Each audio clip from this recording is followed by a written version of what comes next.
Yeah. Yeah. Pro Fan Sports Podcast. Let's get it. Pro fans, tune into the program. Every single week, get the dope, fam. Sean on the mic, very flat too. Keep you updated, that's what we do. Pro fans, tune into the program. Pro fans, tune into the program. Pro fans, tune into the program. Every single week, get the dope, fam.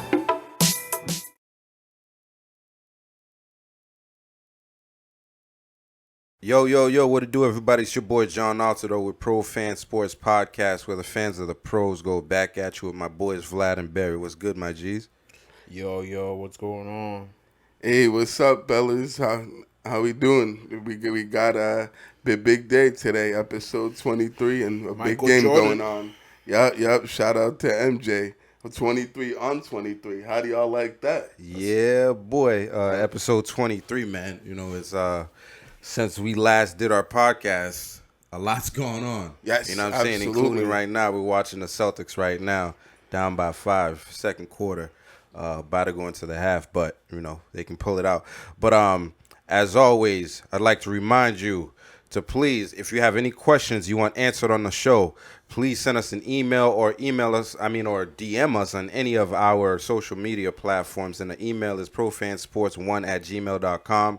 And the social media is Instagram, profans_sports, Twitter, profansports, Facebook, profansports, YouTube, if you like to watch YouTube videos, youtube.com/profansports. We drop every Tuesday morning on all major streaming platforms, and our videos drop every Wednesday morning on YouTube. And, of course, if you'd like to support the show, make sure that we're growing so that we can make this podcast even better. You can donate to us on our website at profansports.com. So if you do that, we'd greatly appreciate it. And before we start the show, man, we'd definitely like to say Happy Mamba Day. Well, that's actually tomorrow, but today is Kobe Bryant's birthday, man. You know, Happy That's belated right, happy yeah. birthday to the Happy late birthday. Kobe. for real, one of the GOATs, man. Yes, You know, absolutely. I still can't believe like he's gone. Like Facts. it's still this year. He died this year, and it feels like he's been gone. It feels like it's been 2 years or For something. real. Like No, it feels facts, like for it's real. been longer than it actually has. So much has been going on. Yeah. I still can't believe he's gone. Like every time I think about it, I'm like, there's no way. That's That's crazy. Yeah. Right. I know it seems so surreal. No, I definitely agree with that. And it's like, I realized that once that happened, notice how things started to go downhill this year from when, Kobe For passed everything. away.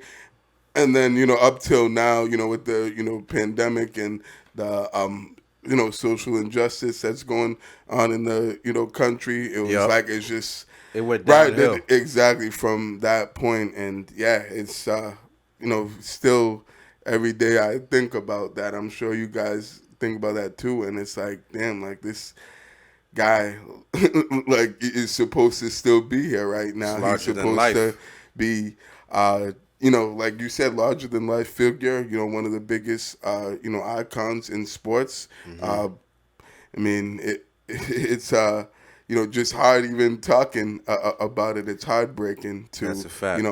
see a guy go shoot at 41, like with so young and so much more life to give him and so much, to do, particularly for his daughters and for his family. I know he wanted to, raise his daughters and, and be there for them since he wasn't able to do that during his, career with the Lakers. So, yeah, no, definitely shout outs to Kobe Bryant, R.I.P. Happy Mamba Day. Everyone, Mamba Day's tomorrow.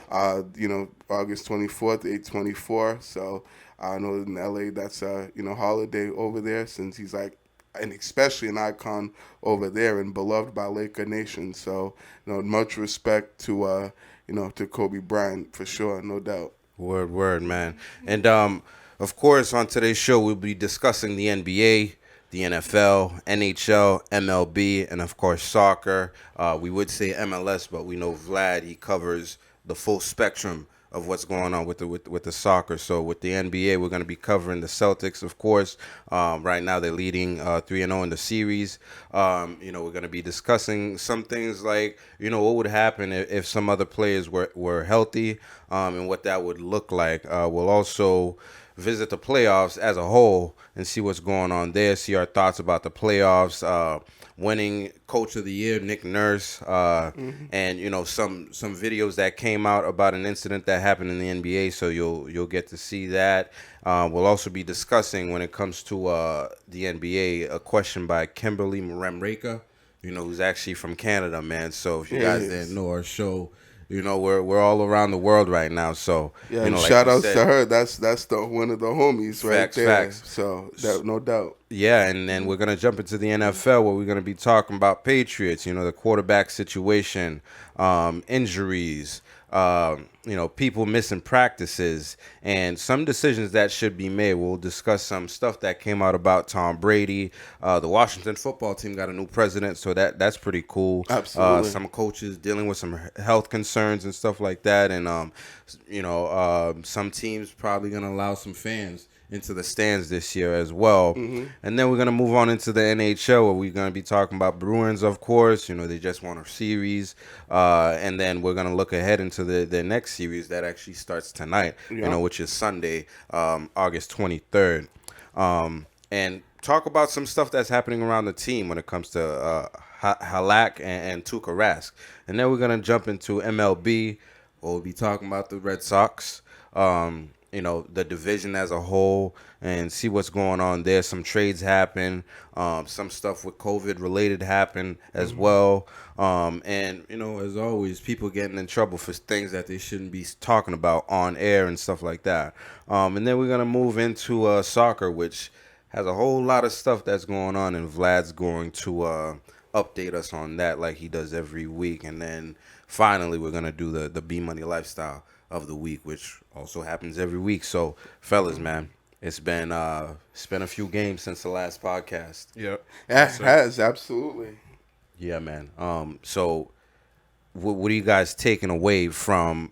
Well, first of all, with the Celtics and everything, right? So right now they're leading the series 3-0. And by the end of this recording, they should have, either swept or they're going to go on to another game. I think I want to know, like, to you guys, what are you seeing in this series, period? I mean, it's a series definitely dominated by the Celtics. The Sixers have no answers for what the Celtics are doing throughout the 3 games. They miss Ben Simmons dearly. Yeah, absolutely. It shows mostly on offense and defense, but definitely on defense. They just don't have anybody to guard Tatum or anybody or Walker or Brown. Or JB, Brown. yeah. It's been a tough series for the Sixers for sure.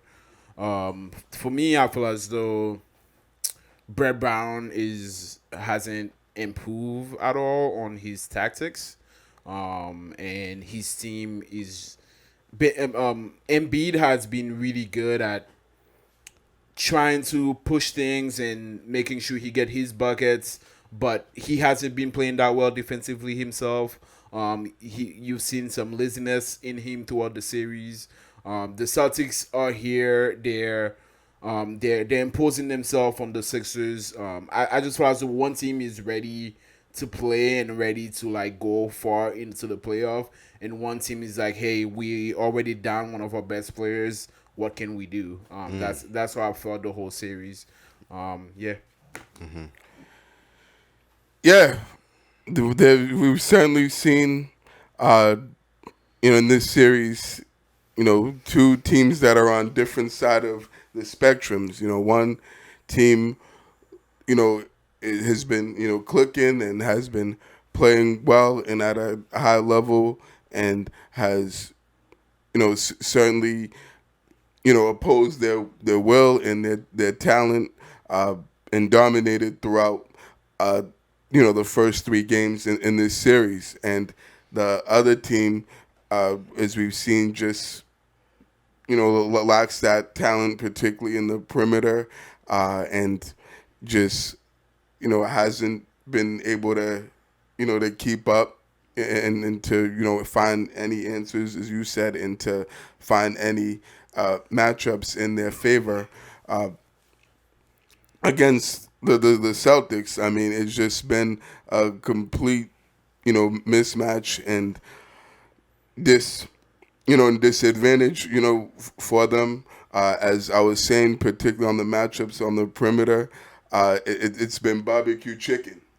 Like, you know what I'm saying? Kemba Walker's been able to get to the rim and get any shot that he wants, pretty much at will. And so having the other guys to this point, like, JT and JB, I know today they're playing a little bit better defense on JT, and I know he struggled in Game 3 due to the foul trouble that he was in. That threw him off his game and wasn't able to get into rhythm. But, I mean, other than that, it's been a completely lopsided series. We knew that, Philly didn't really have enough firepower and enough talent to, match up this with the Celtics and make this a really competitive series. And that's why I said last week on last podcast, if you go back, that this is going to be a sweep, particularly without Ben Simmons.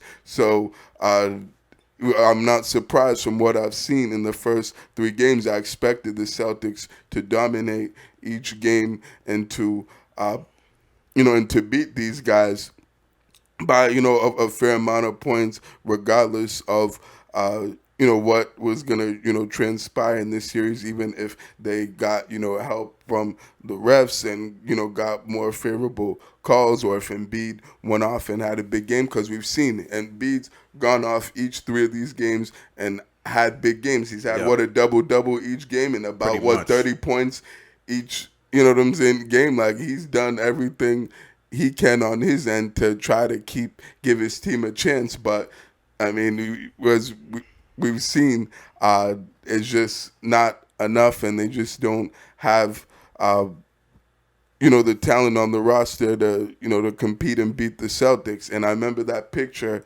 that you posted, John, on Facebook. It was, I believe it was after Game 2 when we, blew them out by 28, and they would think it was early in the fourth quarter in which, Embiid was benched and was out for the game, and you just saw his body language and the look on his face. He went just right to the bench, sat down, and then put his jersey right over his head and his hand right over his head, and that just said it all and summed up the series right there. And that goes to show you that it's been that kind of series for him and the Sixers to this point. Before you go, John, I just want to say that I think I think Embiid has been good in the series, but as far as somebody that claimed to be one of the top guys in the league, one of the top superstars in the league, I actually don't think he's done enough.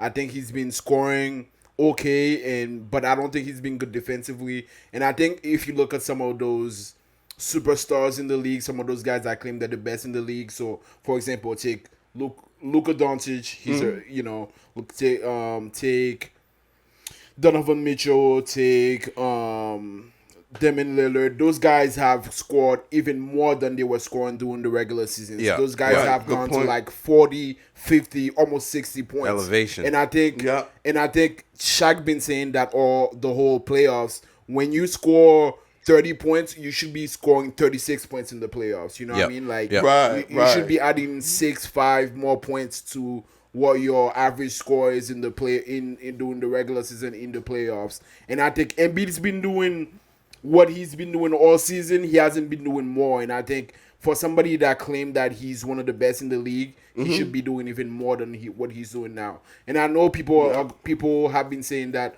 well, Brett Brown is asking him to do everything. Yeah, he is a superstar. He should be.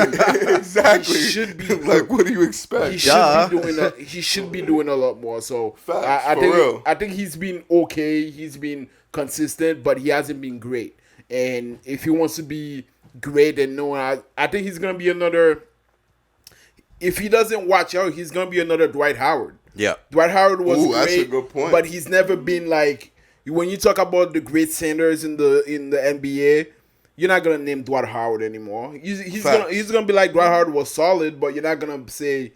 And I mean, I'm sure he's gonna be a Hall of Famer and all that, but you're never gonna say like, okay, he's one of the top 5 big men in the league. Oh no. And Right. I think if Embiid wants to be that, he needs to when I was predicting last week, I predicted the series going 6 games with Embiid. With Embiid winning 2 games for the Sixers, that's because I thought he was going to elevate himself and be the great player that he claimed he is. And he hasn't done that. So, and here we are today. Barry got my the broom right broom. here, folks. Show them your broom, Barry. I got the broom right here, fellas. I'm ready to do some sweeping. The people I'm ready for a sweep 4-0 today, folks. The people that wants to see the broom, just go on our YouTube. You see the broom. For real. Yes. Yo, and you will also see me if the Celtics do win this series today. I will on camera while we're recording start sweeping this room. As soon as that game is over and as soon as the Celtics win this game today, but believe that will be happening. Right. I mean, the studio's not dirty, but hopefully Barry gets a little extra cleaning never hurts, though, right? There's gonna be Sixers crumbs all over the place.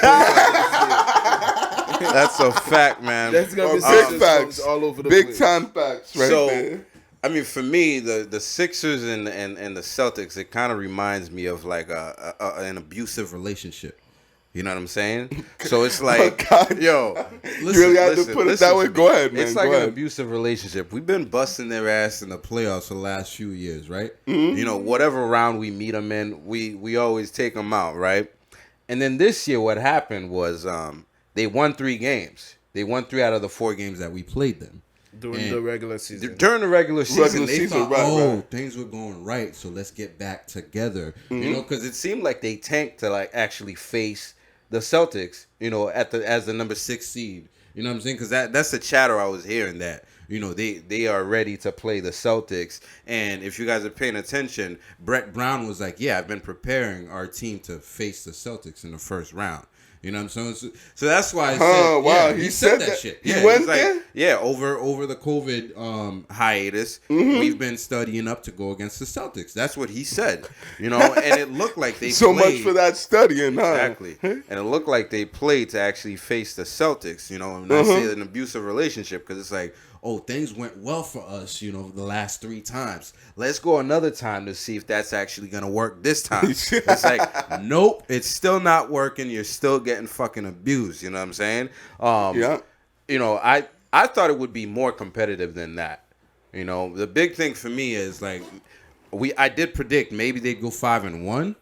But like I predicted, it would be at least like at least we're fighting for this, at least that they would put up a fight. And it seems like you were saying, the body language is way off, exactly. Like pre-game, timeouts, whatever. Their body language is just off. Right. Embiid, he looks like he's out of shape, man. And I remember when absolutely. we were doing the podcast during the COVID stuff. I mean, it's still going on, but before sports came back, and we were wondering, what is Embiid gonna come back looking like? Because we didn't see anything from him. Like, we didn't see him on social media. We didn't see him at the protest like all the rest of the guys were doing.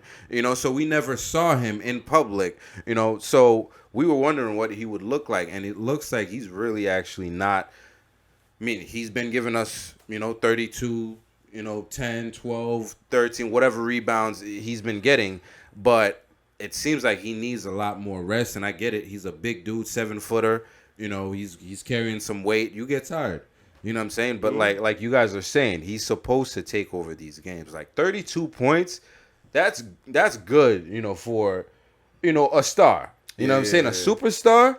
You need to go Dame time. Yeah. You know what I'm saying? You need to go, Spider Mitchell. You know what I'm saying? Drop 57 on. Even if you're losing, Yeah. You need to be able to drop And that's 40, 45, Absolutely. bro. That's what I wanted to see. You know what I'm Absolutely. saying? Like look at LeBron. You know what I'm saying? Like the other day, he scored 10. Came back last night. What? Scored 38. 38. Yeah. Like, you know what I'm And saying? almost had a Elevate triple-double, exactly. yourself. Right. You know what I mean? And it's like, And one thing I heard Joel say the other day when he lost the game, I think it was number 2. He said I could give a lot more. Like, no, man. Like, should've. you. What Exactly. are you talking about? Like, Like, what? You should be exhausted. Like, yo, I gave everything Thing I could have had. possibly. I left it on the had, floor. yo. You know what I'm saying? I left everything on the floor. Like, I want you gasping at the freaking press conference. Like, Exactly. You know, Being I'm barely sorry, even a guys. cup. I need you icing up. If you're talking about there's more to give, and he said it again after game 3. Oh, I still Still have, have more to give you. bro. You should not have anything left to Like give. if you look at what's his name? The guy on the Clippers. Kawhi? Kawhi or Paul if you look George? At, if you look at Kawhi, not Paul George. Playoff If you look P. at Kawhi, like he was on his interview with the lady or whatever, with the reporter, and he was gasping for air, like, Yep. and his team has been playing a really tough series, Yep. really tough series, but he makes sure that as the superstar of the team, that he's the best player on the floor. You have to. That, you know what I mean? Absolutely. And I think, and I don't think he's been the best player on the floor. Maybe one of the games, maybe last game, But because he's been- Tatum didn't score like that. yeah, But exactly. I think Tatum's been the best player in the game. You know, this series. Oh, no, You know? without question. Right. I actually heard this question that was being asked on, I forgot what I was listening to, but they asked, like, if you put Jason Tatum and Joel Embiid right now, who are you taking? Well, we had that discussion last Did we? a couple of podcasts ago, didn't Did we? Oh, we did? I don't remember. Right.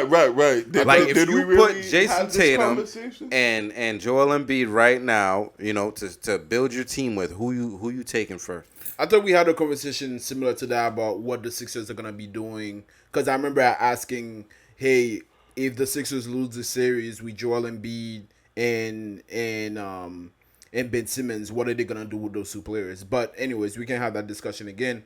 I don't like either of those players. I don't like Embiid because I think he's a dog. I don't think he has that dog mentality to like bring your team to the championship. I don't like Ben Simmons because he cannot shoot.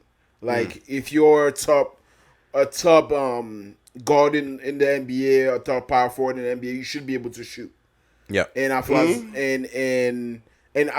as until he improves his shooting, he's not gonna be a top player in the NBA to me. Yeah. You know what I mean? And he has a defense down.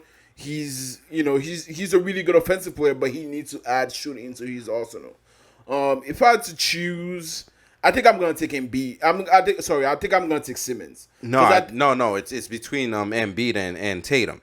That's the question. Maybe you were Oh. confusing Yeah. what I asked. Yeah. I said was I heard, somebody my fault, say my the other fault. day, like, if you had to choose I got between you. Tatum and Joel Embiid, in the playoffs, Yeah. which one of the 2 players would you my pick? fault. Yeah. Y'all should have corrected me. I said No, it I said it thought my you heard time. what I said. Yeah, right. But I said Simmons mad times. No, that's what I started hearing that. I'm like, no, that's not what I'm asking. Right. I'm taking Tatum. Oh, get Yeah. out of here. Yeah, Okay. Like absolutely. I'm taking Tatum. Not because Joel Embiid is not great. I think right now Joel Embiid has been the better player because he's been. I think he's been. You mean up till this point? until this point? Okay, yeah. okay. I think thinking he's Okay, like, yeah, I This was- series? I'm like, no, Yeah, not I this was about to series. say, hold on a second. Right. But yeah, go ahead, Vlad. I think Embiid has played better this series. Then Tatum? Yeah. Nah, I think that's debatable. I think that's I- debatable. I think debatable. I'm not so sure about that. He's been the Embiid has been the best player on his team all 3 games. Yes. Tatum had a bad game last game, and Embiid hasn't really had a bad. He's had bad defensive Lapses? lapses, but he's had better games because he's the only one playing on that team. Exactly. He has to have better games than Tatum. He has to. Right, he's gonna get more numbers because he's and that's getting what most of the shots. So he's been better. That's it. I still wouldn't Y'all are say crazy. that. I still Tatum wouldn't played say a that. bad game last game. Just one. He had That's five. one bad game, and, bro. And Embiid has had 3 good games for them. So that's my point. I think 3 versus 2 equals better. No, I think Tatum had the first 2 games were better than Embiid's games, even though he scored more. You know what I'm saying? I feel like it's about impact. You know what he's doing on the defensive end, timely plays. You know what I'm saying? I feel like he's definitely had the better game. I personally disagree. Right. I think Embiid has had better games throughout the series because he's had to. He has to. And because of that he's had to have better games than Tatum. But nevertheless, I think if I'm choosing a guy to build my my team, I'm gonna choose Tatum because Tatum works. He works on the offensive side. He works on the defensive side. Yeah. He's gotten better every year. Yeah. Embiid right now has been the better player throughout his career. Because one, Embiid has been in the league longer. And he's had more impact on his team. But I think Embiid has shown that he's not ready for the work. He's not ready to put in what it requires to be a superstar. Yeah. And he's going to give up at some point. And also, he hasn't been available. He's been injured. He's been injured throughout the season. There has been time where they had to give him games off between games just so that he can recuperate. So I think if I had to choose somebody, it would have been Tatum.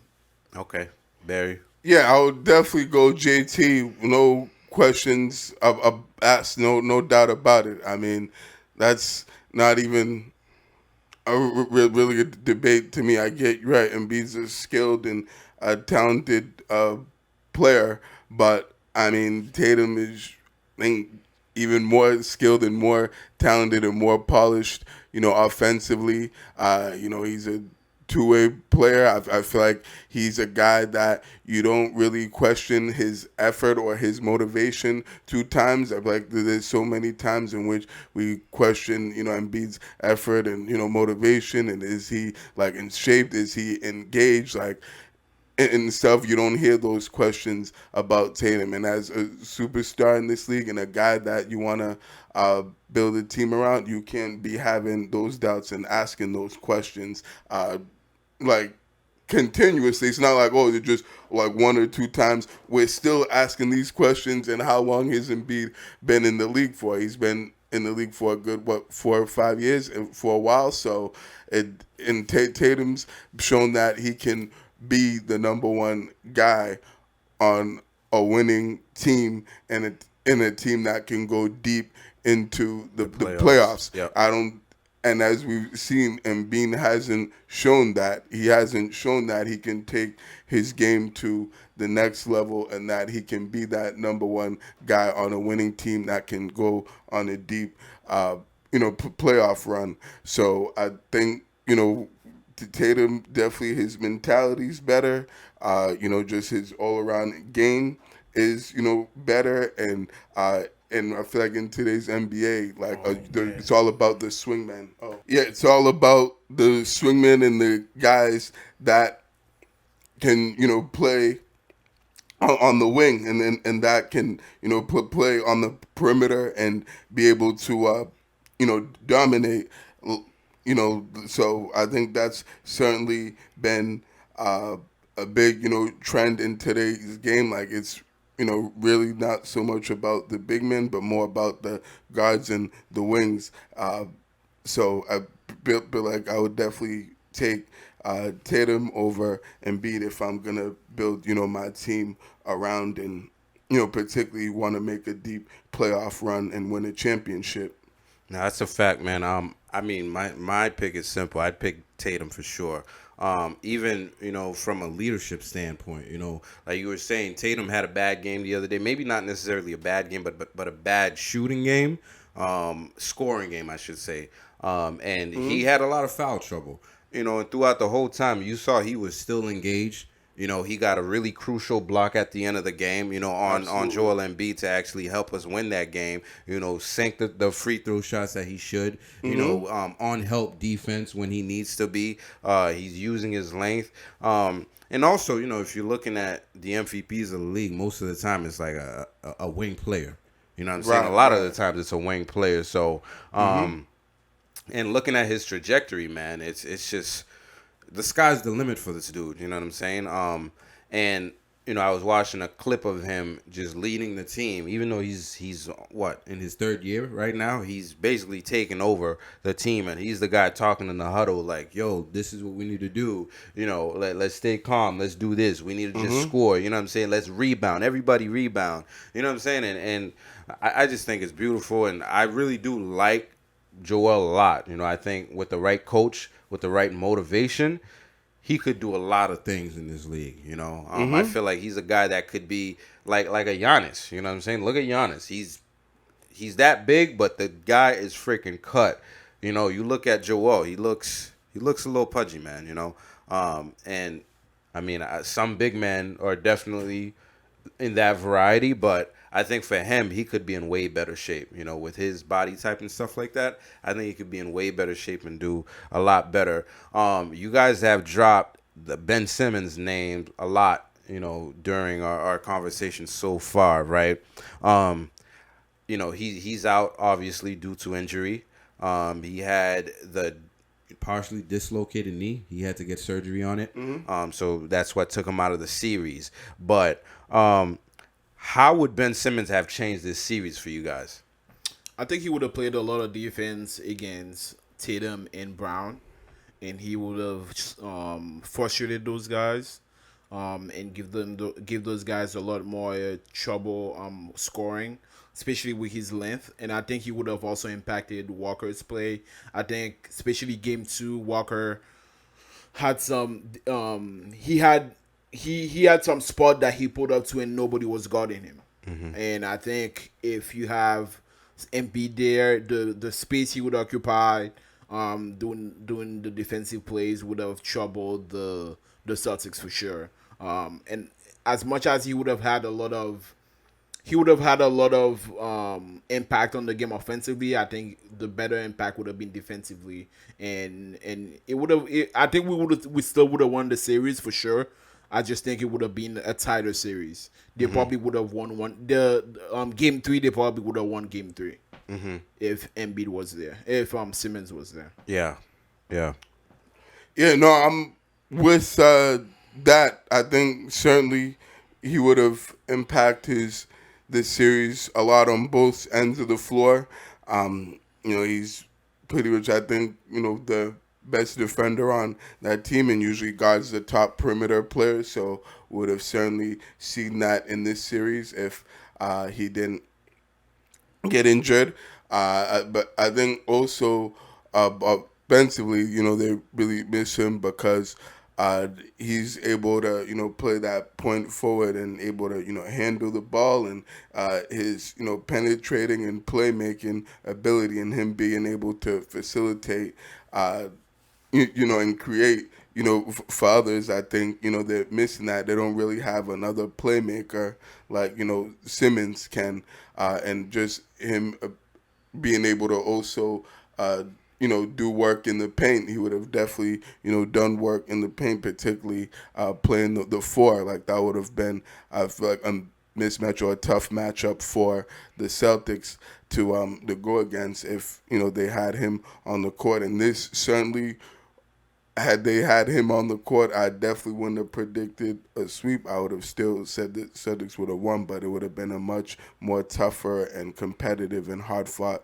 series had Ben Simmons been playing in this, you know, in this series for the Sixers without question. So they really do miss him a lot. Now we see his importance and the significance of, you know, his role on the team and how his game impacts all the other players on that team. So it would have certainly been, you know, a much more better games to watch than what we've seen in the last, you know, to this point in the last 3.5 games, including the game today. Yeah, facts, man. Jason Tatum's been going off, man, and I think I'd have to think if Ben Simmons, who actually is a good enough defensive player to actually be considered like a defensive player of the year type of player, he would definitely make an impact on, you know, how crazy Jason Tatum's been doing. You know, just due to his length and his will on defense, Right, I think right. defense, like we said on the show, it's about heart, you know what I'm saying? It's not a skill that you basically acquire. I mean, over time you learn how to be more defensively sound, right. but it's not something that, you just like have, you know what I'm saying?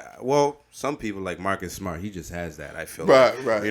but He was just for the naturally most born part, that way. yeah, for the most part, you can, gain defensive abilities and learn certain things defensively. So I think that's the only way he would impact the game a little more. As you know, he doesn't really shoot much, but he does get to the rim. So I know he would definitely get to the rim and get some buckets in there. As you can see, people like Shake Milton, he doesn't have the body type to drive the basketball in at all times. So, it's different for him. And, as well, he's like what is he, like a G League person? Like, he came out of the G League. Right, so, right, exactly. It's not like he's, this super polished point guard, which, his whole career, he hasn't been that anyway. He hasn't been the distributor. So, he's learning as he's going through, and we know that's just not the way you do it in the league if you're going to go into the playoff, deep into the playoffs. So, usually those guys, they lose pretty early into the playoffs, And also, I really feel like it depends on Brett Brown and his scheming abilities, right? I feel like Brett Brown is still like in that lose now mode, the process mode.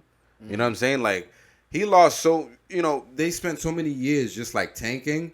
He didn't learn anything about like putting out the right schemes out there. When we were watching the game, we saw Joel Embiid just go so deep into the paint on the pick and rolls, and Kemba was just like killing him. Yeah. Every time he came through it. Yeah. And then finally, he actually made an adjustment last game where Embiid was closer to the three-point line during the pick and rolls and stuff, and actually disturbed some of the shots that Kemba was trying to make, which is what he was supposed to do at the whole time. It's like, from game what's one, up with exactly. You gotta make Right. you gotta make adjustments, and we know Exactly. Brad Stevens, man. If anything, he's a guy that's gonna make adjustments.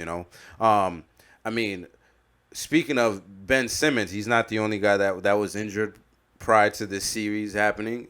Gordon Hayward was injured as well. Well, he got injured in game 2, right? Right. And as many excuses. Was it game 2 or game 1? I believe it was game 1. Game 1? That he got hurt. Game Yes, 1. it was. Yeah. So we got an injury too, So as much as we want to make excuses for the 76ers and Ben Simmons not being there, we got a guy, who's done pretty well all year that, is not in the game as well. So we definitely want to mention that, So both these teams are playing without some guys that do things well for their team, Let's talk about that injury, though. Like, what are you guys' reaction to that injury? How has it affected the team? I feel bad for Gordon, what I'm saying? Because it seems like every time he gets in a groove, something happens. Last time he got in that groove, he broke his hand. And then now he was starting to look like Utah Gordon. You know what I'm saying? With everything that he was doing, he scored like 31. In one of the last few games before he injured himself, a quiet 31. So I think they were playing Orlando. Yeah, but he dropped 31 on them. And it was like score that game. Yeah. I think Jason Tatum also scored like 29 or something. He did. People talking more about Jason Tatum than they did Gordon Hayward, which I get it.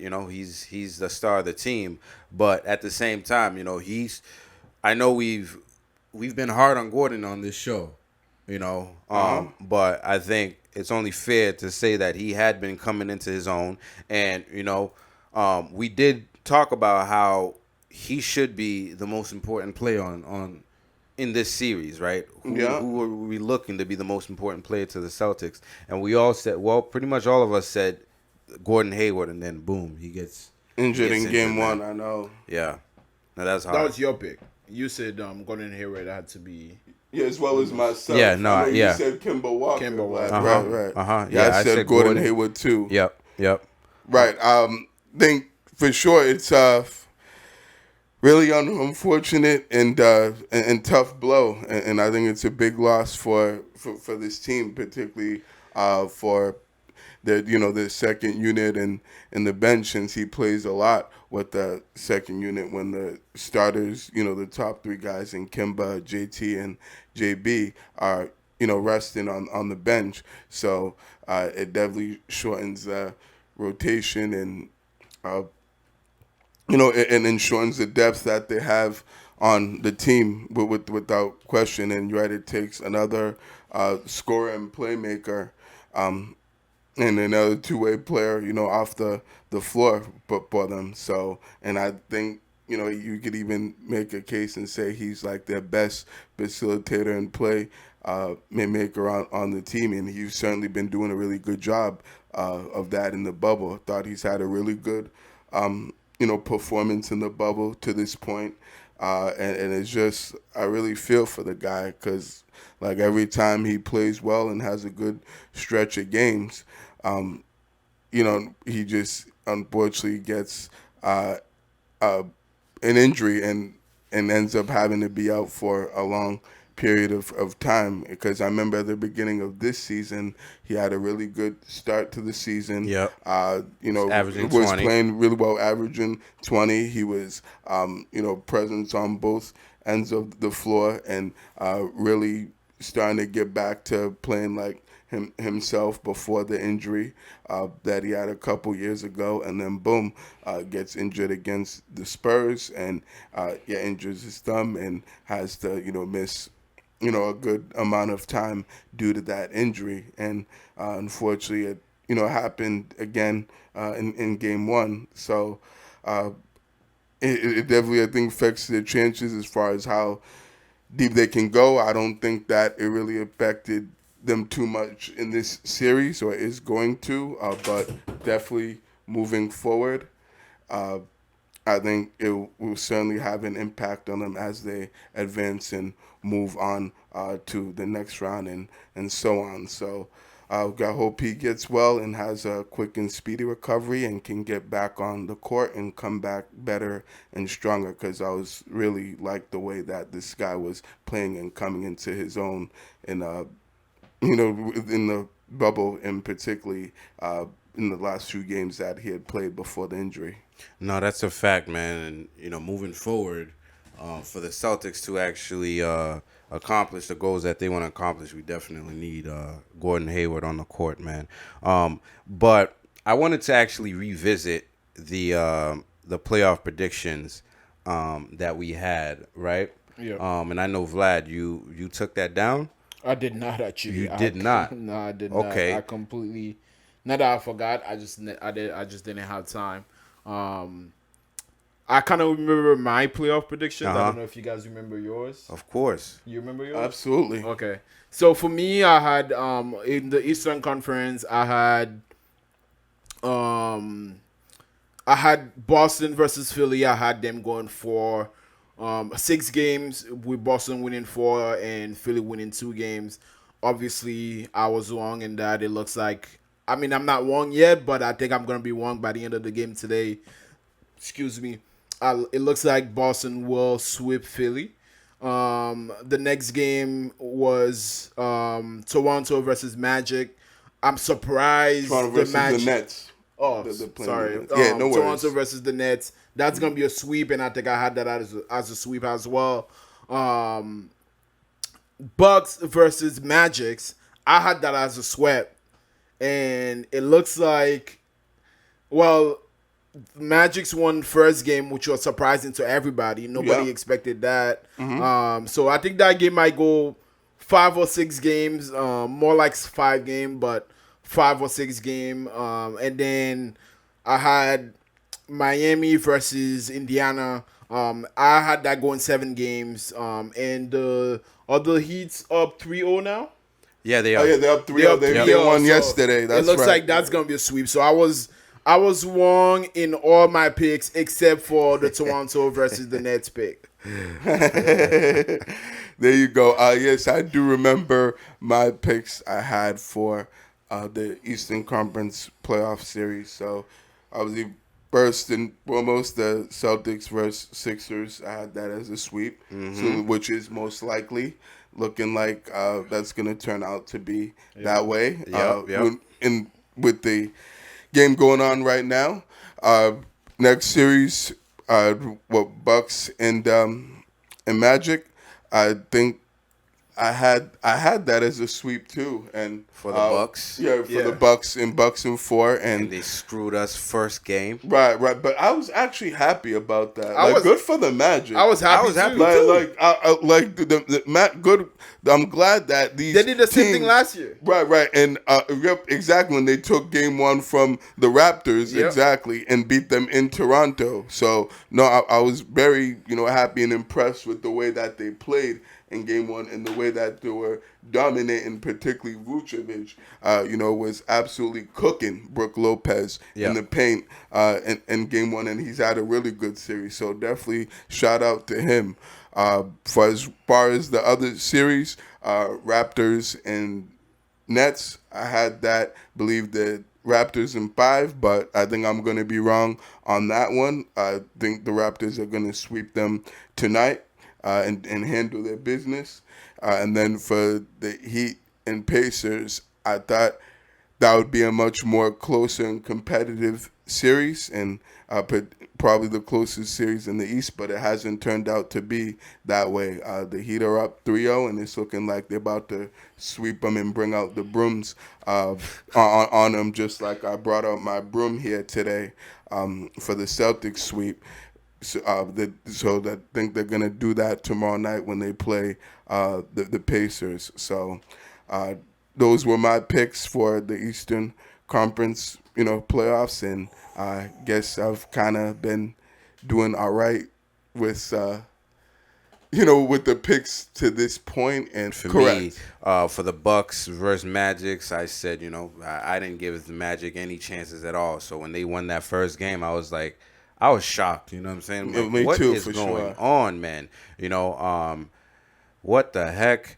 I know you see the way he kicked that ball. Like, this isn't soccer, bro. What are you doing? Oh, this is funny, man. It's kind of crazy watching the game and podcasting at the same time, because it's like, yo, we have to watch the game, man. You know what I mean? Right, Like, absolutely. Well, You know- by the time y'all listening to this pod, y'all will will know the already results. Results already, watched the game, exactly. but we definitely have to watch it while we partying. Yeah, man. And Celtics doing work right now. But I didn't give the Magic any chance at all. For the Nets and Raptors, I said that was a sweep, and it looks like it's going to be a sweep. For the Heat and Pacers, I thought that was going to be the hardest fought matchup in this whole Eastern Conference playoffs, and it looks like that. Miami just looks like they're hitting their stride, man, and they look really good. they're just dropping everything. That kid Duncan on the threes, man. Woo! Whoa, He went he's 7 scary. for 8 one He game. is scary, My man. goodness. He is He was scary. making it rain. Yeah. Oh, yeah. And Tyler Herro, too. I don't know if you guys Yes, know about yes. He can ball as well. And he's Absolutely. been, making it rain, too, and balling. So, and then Jimmy Butler's been doing his thing and doing what he does. So, Right. And then Bam Adebayo's another really good player. Facts. Another And good good big man. He's a Yes, good big man. absolutely. So now they got a good squad over there. Yeah, for sure, man. And I good definitely defense. thought that was gonna go, at least 6-7, and obviously that's not happening. And then for the Celtics and 76ers, I had it going 5 games, and unless Philadelphia gets their stuff together, it looks like that's just gonna be a sweep right there. Yeah, I can't believe y'all didn't think that this was going to be a sweep when we're talking about this series on how much of a mismatch it was, and how the Celtics have the superior talent and the better team than the Sixers. I'm kind of surprised that you guys didn't think that we're gonna have a good chance to sweep them. Well, one, it's hard to sweep a team absolutely. in the playoffs. No, what I'm it saying? is, absolutely. So I think it's really hard, especially that last game when you're supposed to have that game. A lot of teams sometimes they get the jitters and they get nervous, and what I'm saying? Right. And they end up losing the game. You got to have a mentally strong team to actually sweep a team like clean. And it looks like the Celtics. What a step Looks back. like the What a Celtics. shot. They definitely have the mental fortitude to actually go on and win the games like that. But I had them win. I had Sixers at least winning one game, and I'm like, at least they're gonna muster one game, and don't look like they can do anything, man. They taking bad shots. They don't have no shooters. Their big men makes mistakes. And their best shooter you know. just went out and got injured. Their big man makes mistakes, during crunch time. It's just not working, man. I think we've definitely discussed the Eastern Conference extensively for sure. But I definitely wanted to get to the point where, we talk about your thoughts on the whole playoffs so far as a whole. What do you think? I think I want to know, which player you're most impressed with, and who do you think is the best team in the playoffs right now? It's been a very enjoyable series, an enjoyable playoffs. Yeah. It's been very competitive. There's been some upsets, upset games, not upset series, but every team is playing really hard, I feel, trying to get wins. We have a couple of sweeps in the East. We have no potential sweep in the West, right? Yeah, that's right. Everyone's won a game in the because the Thunder won yesterday. That's true. It's been a very competitive playoffs. I've been really enjoying it. Guys been stepping up. Like I was saying earlier, some guys have been stepping up more than they step up during the regular season. Damian Lillard has been playing well. Luka Doncic, Spider Mitchell, Michael Conley Jr. just came back from his kid's birth, and he gave them 29 points, 7 threes or 6 threes or whatever. Yeah, it was most in his career. Yeah, It's been an unbelievable playoffs, and I think guys are very focused in the bubble. There's no distraction in the bubble at all, and I think it's giving guys a purpose, right? We're not even enjoying this. We're not with our families. We can't have any entertainment to ourselves. So let's actually make this worth it. And I feel like that's what guys been doing. To me, the best team, I think the best team has been the Lakers. Surprisingly. Lakers? Really? I really think so. I think that even with the bad game one they had, and do you know how horrific they were in game one? I know how bad they were in game one.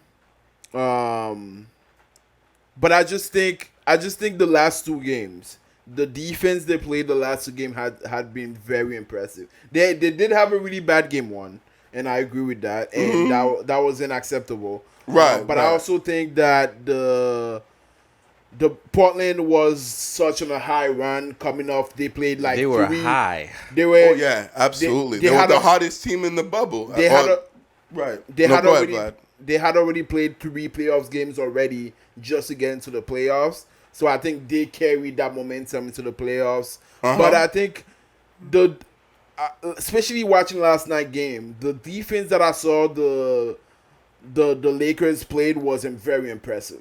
They had some stretches against Portland where Portland couldn't buy a shot if they wanted to. So to me, they have been I think Toronto is right up there as well. Toronto has been very impressive with their shot selection and the amount of shooters that they have. But I think if I'm picking the best team, like, it's gonna be the Lakers. Wow. Okay. Yeah. Barry, who's the best team? So right. Hold on 1 second. My fault. Corona, dude? No, I'm good. Maybe just need some water. Need to hydrate a little bit before I give my take on the best team of the playoffs. Yeah, so to me, the most impressive team and the best team, I feel like, to this point in the bubble, I'll go with the Miami Heat, guys. Okay. Yeah, you're always picking my picks, dude. Like, I don't understand that, yo. Because I'm like, I have the team in my head. All right, go ahead. I want to hear. But maybe we have different points and different takes. Yeah, let's go.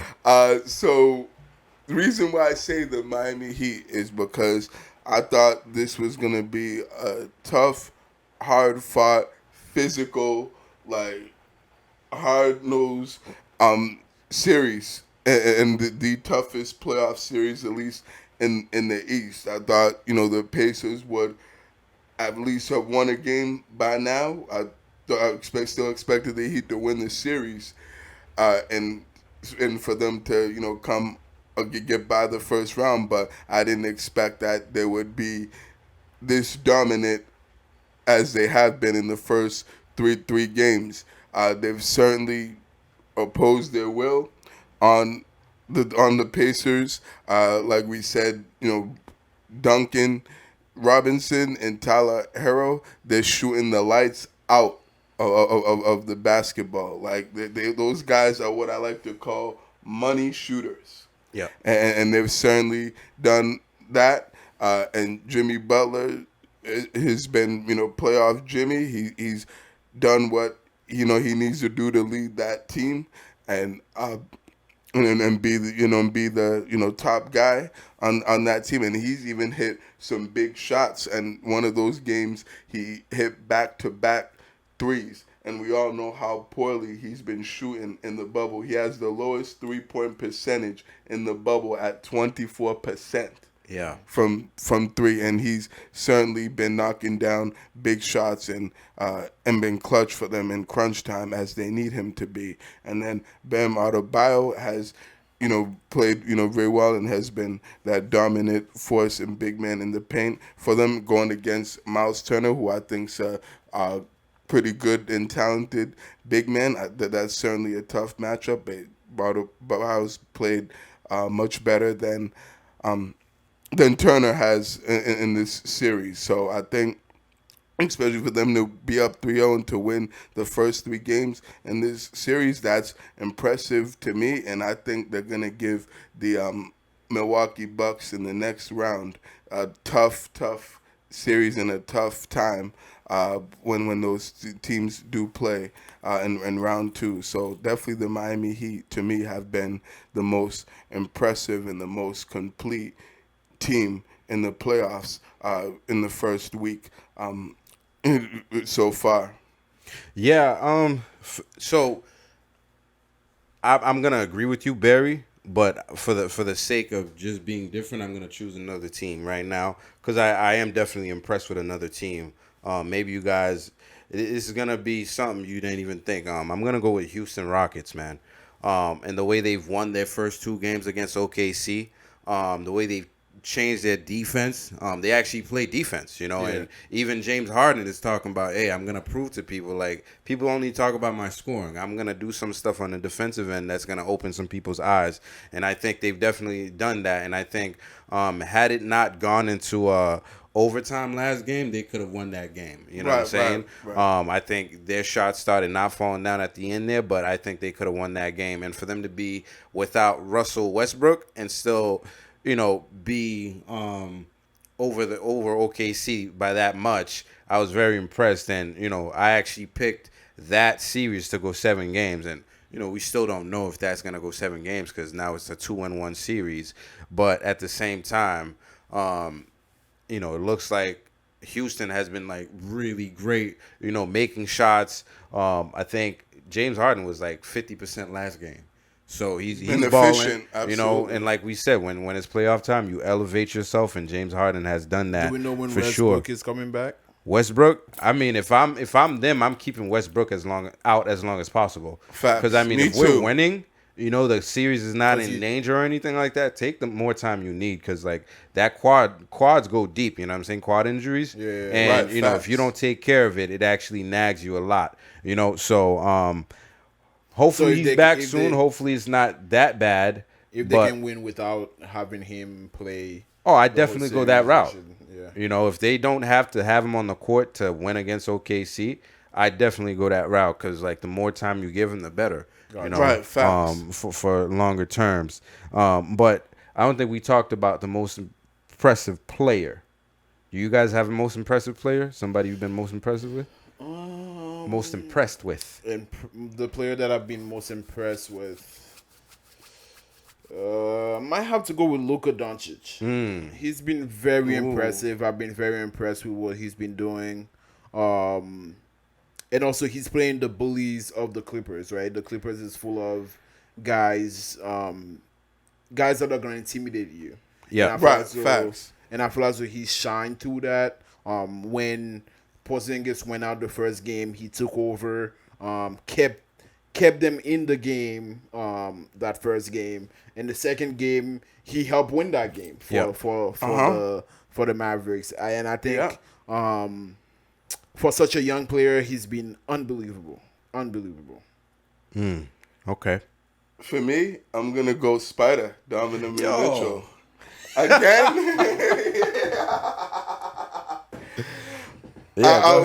Damn, but every time, huh, John? Every single time, and it's not even a joke, guys. I feel like I can read people's minds. So if you can have that ability, if you can read his mind, then stop picking the same. You know what I'm saying? He's gonna pick. So what are we doing here? Oh, but boy. I like that pick a lot. Yep, go ahead. So, yeah, I mean, I've been impressed with him in that Utah Jazz team, but particularly his play. I thought that was a series in which the Nuggets were going to win that series and, and were the better team. And they've, after that tough loss they had in overtime in which he scored 57, which was the third highest amount of points that a player has scored in the playoffs. Do you guys know who the other two are? Nope. Michael Jordan and the other one's Elgin Baylor. Okay. So that to me was impressive despite of a loss, but not only that, because sometimes when you lose a tough game like that, teams can get down and that's demoralizing. That it's a big mental. It takes a lot of mental toughness to come back from a tough loss like that, in which you played really well and went to overtime and still came up short. So the last two games, he's absolutely been balling and cooking like he was in game one, and not only in terms of his scoring, but also in terms of his playmaking and getting his other teammates involved. I feel like that was a part of his game in which he needed, in order for him to take the next step and become an elite player, he needed to improve on that aspect of his game, in which he's certainly done a great and fantastic job of doing. And that's most impressed me about him. And he's, led them to a 2-1 series win, and now all of a sudden they've got a really good chance to, upset and beat the Nuggets and move on to the next round possibly. But definitely shout out to Donovan Mitchell and the way he's played in the playoffs, because I don't think he's played too well in the playoffs in the other years, but certainly he's turned it around this year and has stepped up his game and taken it to the next level. No, that's a fact, and I'm not even going to pick another play because that really was the player that I was going to pick. And for all the reasons you actually explained already, dropping 57 that first game in the loss, and like we said, like you were saying, the players elevate themselves, and I was very impressed with that. He did make a mistake, with the backcourt violation that pretty much cost him the game at the end there. Right. But at the same time, he owned up to it, like superstars, you know what I'm saying? And I think due to his market, he's not getting as much shine as he should. But with the bubble and the way it's set up, man, I think I can speak for all of us when I say the bubble stuff has been a huge success for the NBA. Yeah, for sure. The format, the scheduling, it's all been fucking awesome, yo. You know what I'm saying? So absolutely. if you're into basketball, there's basketball every day, man. Meaningful basketball every day, 4 games a day, and it's throughout the day. It's exactly. It's from noon to midnight or something. For real. Exactly. With the last game is usually a marquee game. You either have the Lakers, or somebody at Houston, somebody, that's gonna take the night out. But the NBA's definitely done such a great job with it. But no, it's Donovan been awesome Mitchell, man, for sure, man. It's like the March Madness of professional basketball. Absolutely. It reminds me that a lot, but for sure. So no, it's been great to watch, and shout out to the NBA for putting this playoff format together, in this bubble together. It's certainly been a huge success, and It's been great to wake up every day and, watch basketball games. Like, even at work on my break, I'm watching basketball games. When I get home, I'm watching basketball games. Before I go to work, watching basketball. So it's been like basketball heaven. If you're a really big basketball fan like us and a basketball junkie, like, you greatly appreciate this, especially going for 4.5 months with no basketball on at all. So this is definitely been pretty sweet and pretty awesome to be able to have these playoff games on and to see how competitive and how good they've been to this point. That's a big point, because it's like we were talking about how teams were going to be rusty when the league came back on, and for them to come back and they look like they've been doing their thing, man. But let's talk about the real thing, though. The real thing. The last podcast, you guys were doing the prediction for the West. Yep. And you guys did not give Utah a chance. Oh no, that's a fact. That's true. That's a fact. Hold on. Elaborate on that. Let's talk about He that. wants to gloat a little bit. Let him do that. Let's talk about the fact that you guys did not give Utah a chance at all. And when I picked Utah, Barry went. We both went like that. We were both really surprised. Really flat. I had that reaction. Y'all Both had it, man. Y'all act like I said something crazy or something, but y'all not gonna talk about how Utah might win this series, though. That's actually the biggest surprise of the playoffs. Let's talk to about me. that. Absolutely. How did y'all sleep on Utah like that? Yo, the way they How y'all look, slept on Utah the way like they that, look though? throughout I'll the let John season. go first. then I'll go. Denver never looked that good to me. Nah, but they look like they have a strong team. You know what I'm saying? They look Not like they have a good that bench. much stronger that they can beat Utah. And I I thought don't they know. had a solid end of the regular season in the bubble. Yeah, Nah, man. And they got a good young core right there of players. I'm also thinking about last year's playoff run too for the Nuggets. You know what I'm saying? Like, they're a strong team with Jamal Murray and Jokic and all the pieces that they have. But that's what I was thinking about. But I've been pleasantly surprised by Utah, to be honest with you. Yeah, You and know? Vlad, the main reason why I said that the Nuggets were going to win and didn't really give Utah much of a chance, because I think, right, Utah probably has the upper hand in terms of the starters, but their bench is trash. They have no depth. And nobody really off their bench that's notably worth naming other than Jordan Clarkson, and I don't really think of him that highly either. So that was the biggest thing. Is I think Nuggets not only had the size advantage, but they had the advantage in terms of bench and in terms of their depth, and I thought that was gonna come back to haunt the Jazz in this series. But you're right, to this point it really hasn't, because I knew Spider Mitchell was going to play well, and I knew Mike Conley, when he got back, was going to play well. I thought that was going to hurt them not having him on the floor, which it did in game one. But I just didn't really expect too much from the other guys. Rudy Gobert's a good player and stuff, but they just, for me, didn't have enough from their role players and from their bench that to win this series. And that's what I was thinking, and why I predicted that the Nuggets were going to win this series when we're talking about our predictions on the last episode. You've been proven wrong, man. No, And absolutely. I'll admit that. The playoffs is not about benching. It's but depth's a factor. It's really Bench not and about. depth's It's a really factor. it's really not about how deep you can go in your bench. Yeah, for man. me in the playoffs. No, Hey. but For me a bench is for key. me in Oh, the go ahead, playoffs. but my bad. For me in the playoffs, you want to go 7-8 deep. Right, the right. most, at least to me. And I feel as though, and one thing I've been not so happy about with Brad Stevens is he's been going 12 deep into his bench, which I think he's been doing after the Hayward injury, but I'm still not a fan of it. And I think in the playoffs, especially with the NBA, your superstars are the one that are gonna win you the team.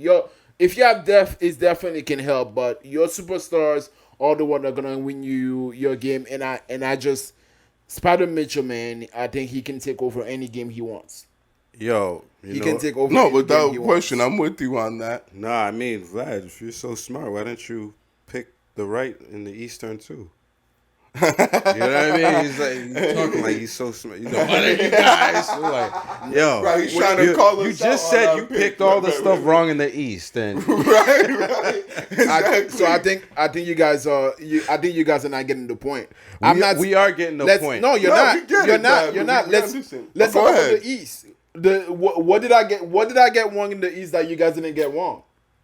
I don't know. I don't remember. Exactly. That's my what point. Did you say you The got wrong? The same thing I said that I So got he said wrong. the The Sixers same were thing. gonna go 6. Yeah, and you said I they were said it going was to gonna win go one 5. game. So exactly. So we What I'm closed on saying that. is, We had no. Let's talk about it. I'm just not saying I'm you're not smart. as psychic as you're saying you no, are, you I'm know not what I saying mean? I'm psychic. I'm saying you guys disrespected Utah. My Yo. point is not that I'm psychic. I don't Hey, care. I don't listen. care who predicted Listen. what, right? I'm just saying you guys didn't give Utah a chance at all. Hey. Hold up. Out of all the picks that I made, when I said the Utah pick, you guys were like, what? And that's all I'm saying. That's all I'm saying. You guys didn't give Utah a chance at all. It doesn't matter how much I got. The same things I got wrong on the East are the same thing you guys got wrong in the East. Hey, I'm just In the saying. West. Listen, in listen, the East, listen. Where you were right, we were on the same page, thinking that it was gonna go the other way. So That's I think what I'm it's saying. all opinion and what you've been seeing, and I think you saw something that convicted you and to that's pick. that's all I'm saying. That gave you the I'm conviction not saying to I'm pick smart. Utah. I'm not saying I'm No, I was psychic. just messing around. I'm but just saying, man. remember when I hit up the text, I was like, "Yo, Vlad might have been right on this one." I was like, Yeah, "Shit, that's dude." true. You did And I was say pissed that. off. I'm like, "Fuck." Dude. Yeah, facts.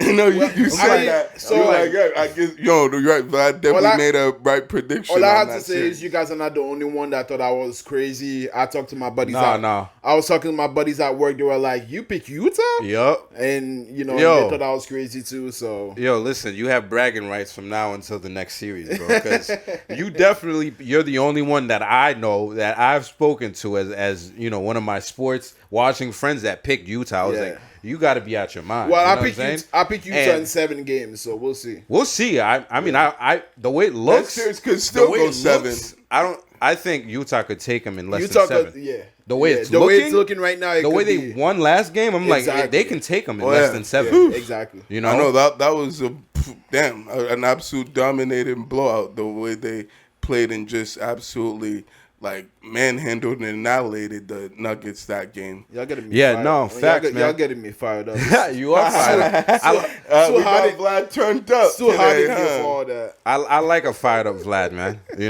It makes for a better podcast. You know what I'm saying? But we've been talking about the NBA, for a long time right now. Let's give the people some news about the NBA, some stuff that happened this week. Well, I think yesterday, Nick Nurse was named the Coach of the Year, right? Yeah, he So was. congratulations to him. Absolutely. And one thing that came out that is concerning one of the teams in the playoffs right now, the Toronto Raptors. What is he? The general manager? He's the president. The president and GM. Right, Yes. right. Okay, he's both. Masai Ujiri. So if you guys don't know, he had an incident because last year when the Raptors won against the Golden State Warriors, he got into some kind of When they won the issue. championship. Yeah, he got into some kind of issue with the law, and basically there was cops charging him with basically assaulting him, and the cop was basically saying that Masai Ujiri came up to him and basically manhandled him and pushed him off, and now he's suffering emotional distress and stuff like that. People are talking about him and stuff like that, so they tried to sue Masai Ujiri, and this week the legal team for Masai Ujiri actually released a video basically showing that the cop and the security guys were the aggressor in the situation. Right? And even then, with the camera clearly showing that Masai Ujiri was actually pulling out his credential to actually be able to go on the court, guy didn't give him a chance and just basically shoved him off like he was, some random dude just trying to get on the court. And actually, after the video came out, the police department actually said they stand by their statement. Crazy. What? Yeah, they That's actually already came out and said that they're standing behind the accusation that Masai Ujiri was the aggressor. Wow, unbelievable. That's insane. They better lose that. I think. But absolutely. I mean, so this is part of the bigger problem that we've been talking about, over the past 4 months with police brutality and also the lack of accountability with the police department and the culture of policing, right? Yeah. So I think if for example, this happened to Masai Ujiri, who has money, who has a legal team behind him that's putting that video out. I bet you if it was me, my legal team wouldn't have had the power to push that video out. No way. To make sure that I don't, you know what I mean? So I think that police officer is saying he suffered emotional distress. Yep. And none of that happened. You know what I mean? Like if you look at the video, there's 2 videos that came out. There's a video that came out. There's a video that came out with a close-up shot, and there's a video that came out with a further shot. The stadium camera. Both shots shows you that Masai Ujiri did not. Both camera shots showed you that Masai Ujiri did not provoke the officer. He didn't even push the officer in a way that really caused the officer any distress at all. So it just showed you what can happen when you don't have a powerful team behind you that could expose the officers. And for the police department to stand behind their statement, to stand behind their false allegation, it shows you that the police department don't have any accountability. They don't have anybody making sure that when they're wrong, they say they're wrong and they don't abuse their power. Right now, it shows you an abuse of power to accuse a guy of doing. There's so many things in the police report that said that the guy is suing you, Masai Ujiri for that's false.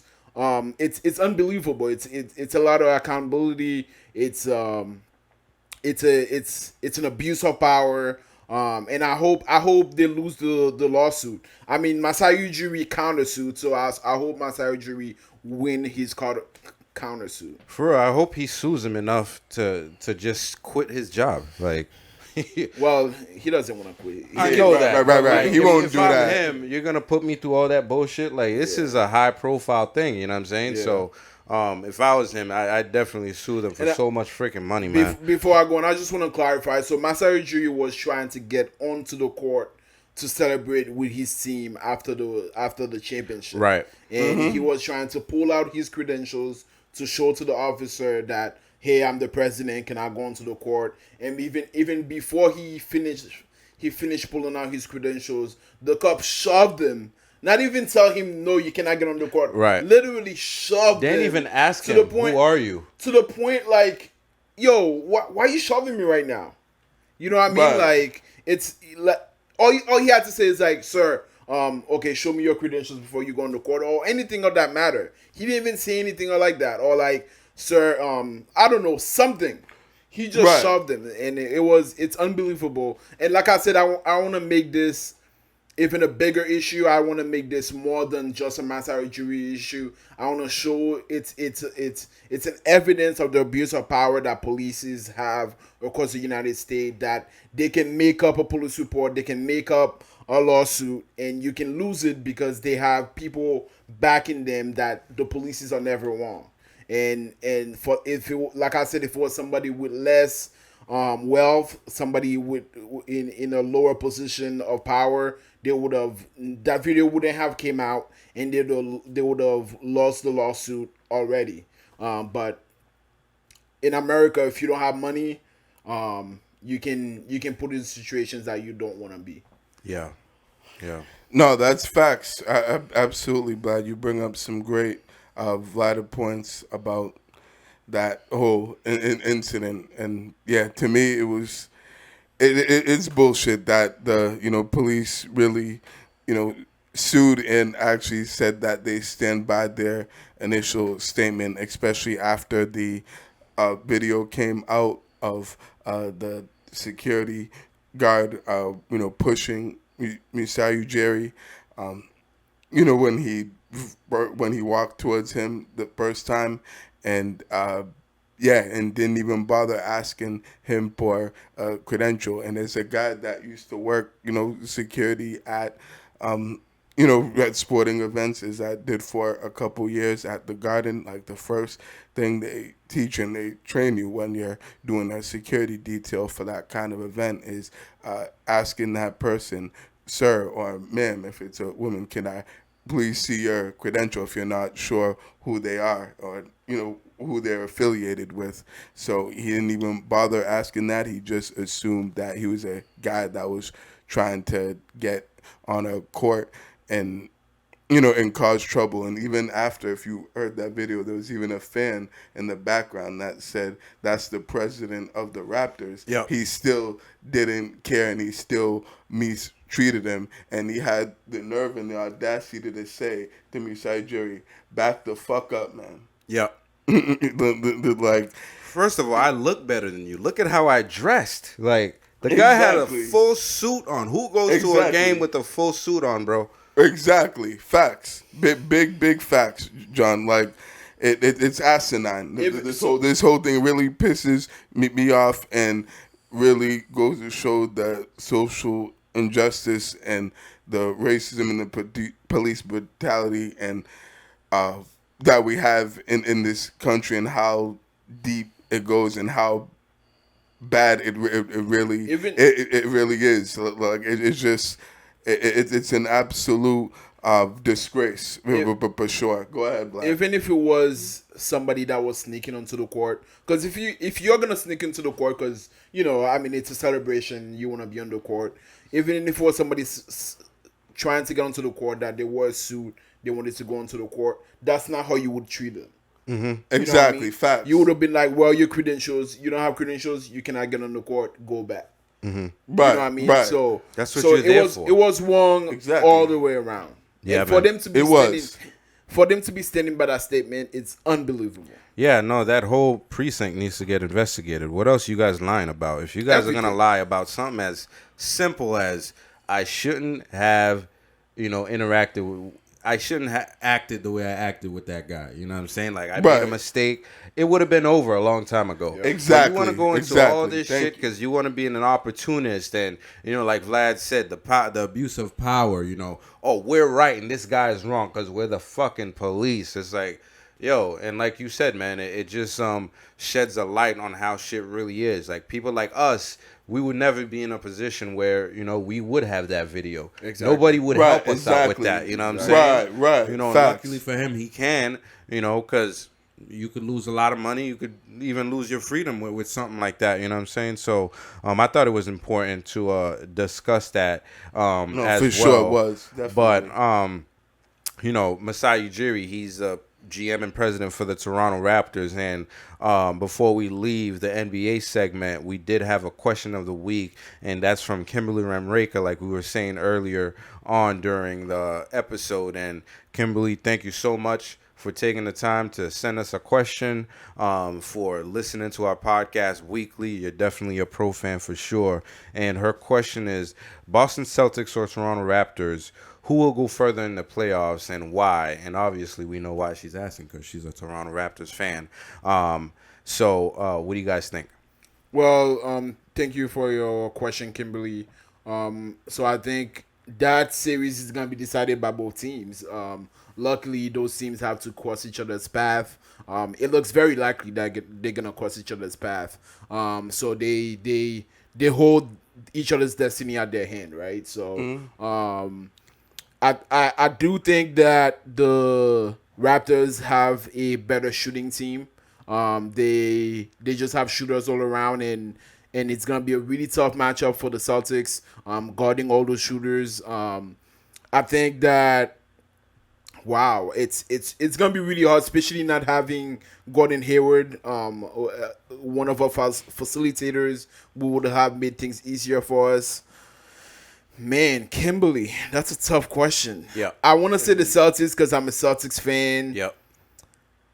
But it's gonna be so tough guarding all those guys, guarding Siakam, Van Fleet, Kyle Lowry. I mean, any of those guys can go on like shooting runs that you can't stop. You know what I'm saying? All those guys can go on. So man, I'm gonna pick the Celtics.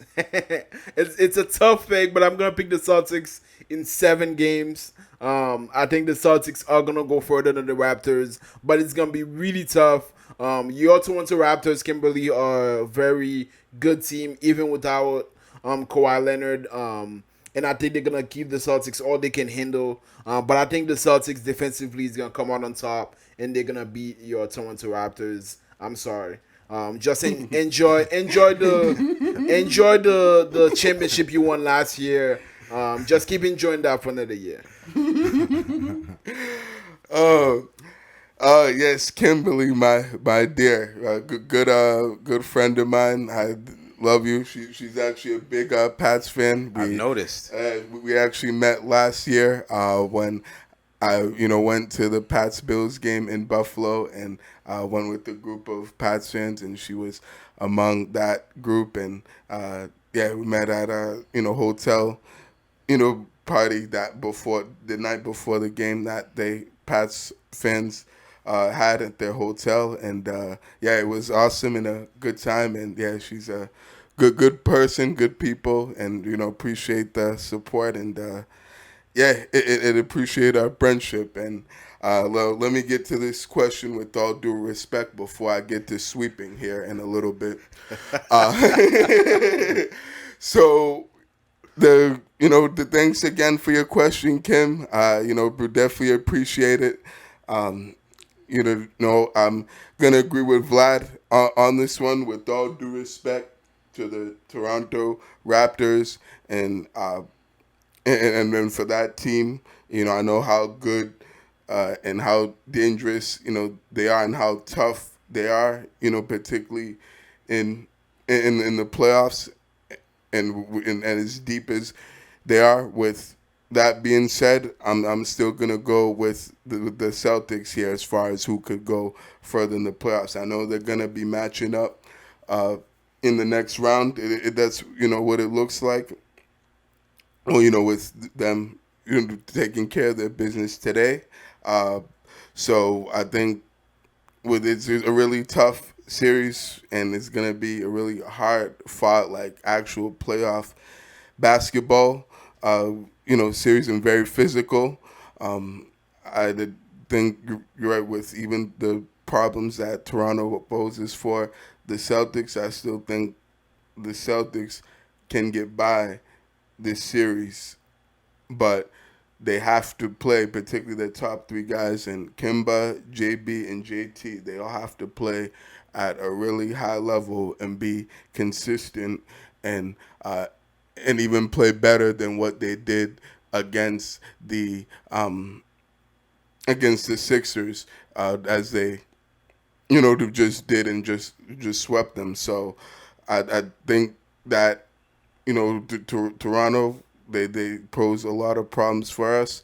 Van Fleet's a bad boy. Like, that dude can shoot and is a really good, solid 2-way player.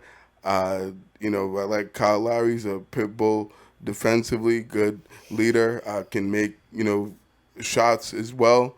And then my Cameroonian boy Pascal Siakam, shout out to Cameroon. Like, he can certainly ball and is a beast, and definitely force to be reckoned with. But with all that being said, I still think the Celtics have the best player in that series, and even the best 2 players, if you want to go that far, and in JT and JB. I think those guys are definitely going to have to, really be at the top of their games and bring their A games, and do that every night, because they can't do this stuff that they were doing, like get into foul trouble and committing stupid fouls, and not shooting well, because that's not gonna fly with the Toronto Raptors. But I think that I think that's definitely gonna be a factor in the difference in the series, is those 2 guys, and and them being able and how well they play, that's pretty much going to be how the series is going to be decided. So I'm going to lean towards the Celtics, but it'll be a very, very close series that I'm excited and looking forward to seeing next week. Yeah. For me, man, I don't know. Like you guys said, this is going to be real hard. I think the Celtics have the regular season series. I think they're like 3-1 or something like that for the regular season, right? Or did we sweep them for the regular season? We did not sweep them. No, we didn't sweep them. I think they won one. They won one, and Yeah. we took the rest of the game. So, and that doesn't mean shit, like we were saying. Philly beat us 3-1 over the regular season, and then look, we just swept them. You know what I'm saying? So, Barry, you should be sweeping something right now. You know what I'm saying? Of that, exactly. I was going to let you finish, but so just now it's official. The Celtics have swept out the Philadelphia 76ers out of the bubble and are moving on to the next round. So, in honor of that, I'm going to start sweeping my broom. Yeah, this man is literally sweeping up in here, man. Yeah. Yeah, but like I was saying, man. for those of you listening, Barry literally I'm really sweeping, standing folks. up, sweeping Yeah, the we room. officially brought out the brooms and swept the Philadelphia 76ers right out of the playoffs and right back to Philly, folks. All right, come on, let's go. You mean right in the garbage? And right into the garbage, exactly, Vlad. Good point. So Let me hear this I right had here. to do that. I think it's definitely going to be a hard fought. We just match up so well with them with the wings that they do have, and we're a wing heavy team, and so are they. I think definitely they do have. They won a championship last year, right? Which pretty much their whole team came back and they're intact. Even the bench guys, they were there already. Some guys had to depart for them to actually be getting more minutes. Like Danny Green, that had to leave, but they still have pretty much their whole team intact, other than Kawhi and Danny Green not being there. So I feel like they still have the experience and stuff like that. But at the same time, I do feel like the Celtics just play so well together, man. And their defensive abilities, they're really scrappy. They're in the top 5 and everything. I think they finished the regular season with the number 1 offense in the bubble, offensive efficiency and stuff like that. So the Celtics are on a roll right now. I think what hurts us is Gordon Hayward not being there. But at the same time, I think even with Gordon Hayward not being there, we still have 3 guys that average 20 plus a night. And when your team has that, you're going to be pretty much in every game. And if you've been watching the Celtics, they have not lost many games by a lot of points, right? They've been pretty close, and they usually pull out those games. So with that being said, I think they are kind of like made for the playoffs right now with the way they play, the way they play defense, and how they're scrappy and they stick to the game plan. So maybe it's me being biased because this is Boston, but I definitely think the series could go either way, right? Yeah, my absolutely. My pick is definitely the Celtics because I'm definitely biased, and I feel like with Jason Tatum and Jaylen Brown, their experience, and the way where they've been before, and their drive this year is kind of different to me. I feel like they're on a mission right now, and I think I have a good feeling about them. So that's going to be my pick, but it's definitely going to be a really hard-fought series for sure. I want to move on now. Again, thank you, Kimberly, for the question. We really appreciate it. But thank you, Kim. let's move on to the NFL. So obviously the NFL comes back in what, like 3 weeks now? We'll get like our first game. Think about like 2 weeks. Yeah. 2 weeks. Well, after this week, it's like 2 weeks. Right. Yeah, September 10th is the this first week has game. started already because it's Sunday. I keep forgetting. Right. But we've seen some stuff going on for the most part. Teams are in their training camps and they're getting ready for the season. Like we said, some guys have gotten signed. Jadeveon Clowney's still out there, so he's not signed. Yeah. But for the most part, it's just status quo. Teams are getting ready. We don't have too much to report on as far as like what the teams look like because we haven't had any preseason games and we won't have any preseason games. So we're just gonna go straight into the regular season. But for the team that we watch the most here, we watch the closest here is the Patriots, and right now they have a quarterback competition, which I'm not sure if it's really a competition. So right now we got Cam Newton, Jarrett Stidham, Brian Hoyer, that are supposed to be our top 3 quarterbacks, and then we have Brian Lewerke, who's a rookie, 4th-round pick. I don't think he's going to make the roster just because this year is just hard for him to do it unless he went to the practice squad or something. But have you guys been paying attention to the quarterback competition, and have you guys heard the stuff that's been coming out of camp, and what are you thinking? Yeah, I definitely have heard things that are coming out of camp. The consensus is that Cam Newton is having the best camp as far as quarterbacking goes. I definitely have heard that Brian Hoyer seems the most comfortable in the offense, but that's expected because he's been in the offense for basically as long as he's been a football player. But the guy that's been most effective with the less interception, with the most completion, has been Cam Newton, and he's basically taking the quarterback competition by its throat and making sure he wins it because he should be winning it. The first couple of practice, we heard a lot of interception from Jarrett Stidham, and people were debating what's going on with him. But it turns out he had an injury, which we'll talk about a little bit later. So he's really missing that opportunity to win, to compete and to potentially win that quarterback competition. I'm not saying he would have won it, but he's not even giving himself the possibility of winning that competition by being injured. So to me, it's gonna be clear cut, and it should be clear cut. Cam Newton. It hasn't been announced yet that Cam Newton is the starting quarterback. But I'm hoping that's what happens, and I think Cam Newton is gonna win that quarterback competition. Yeah, exactly. Like to me, there's no quarterback competition here. Like I'm not buying that. Like come on now, people. Like let's be real.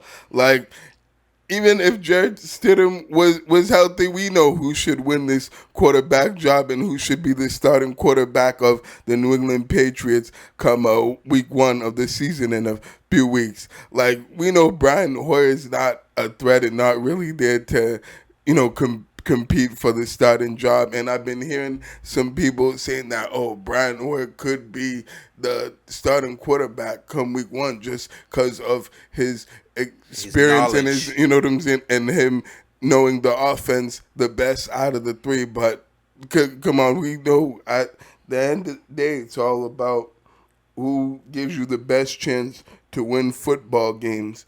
And we certainly know out of the 3, it's Cam Newton without question. I mean, I get that, Jarrett Stidham's banged up and got hurt, got that hip injury, which we'll, get into in a little bit. But even despite, and it's been inconsistent in camp, like one day he'll be really good, the next day he'll be really bad and throw multiple picks, even throw picks to people named Michael Jackson.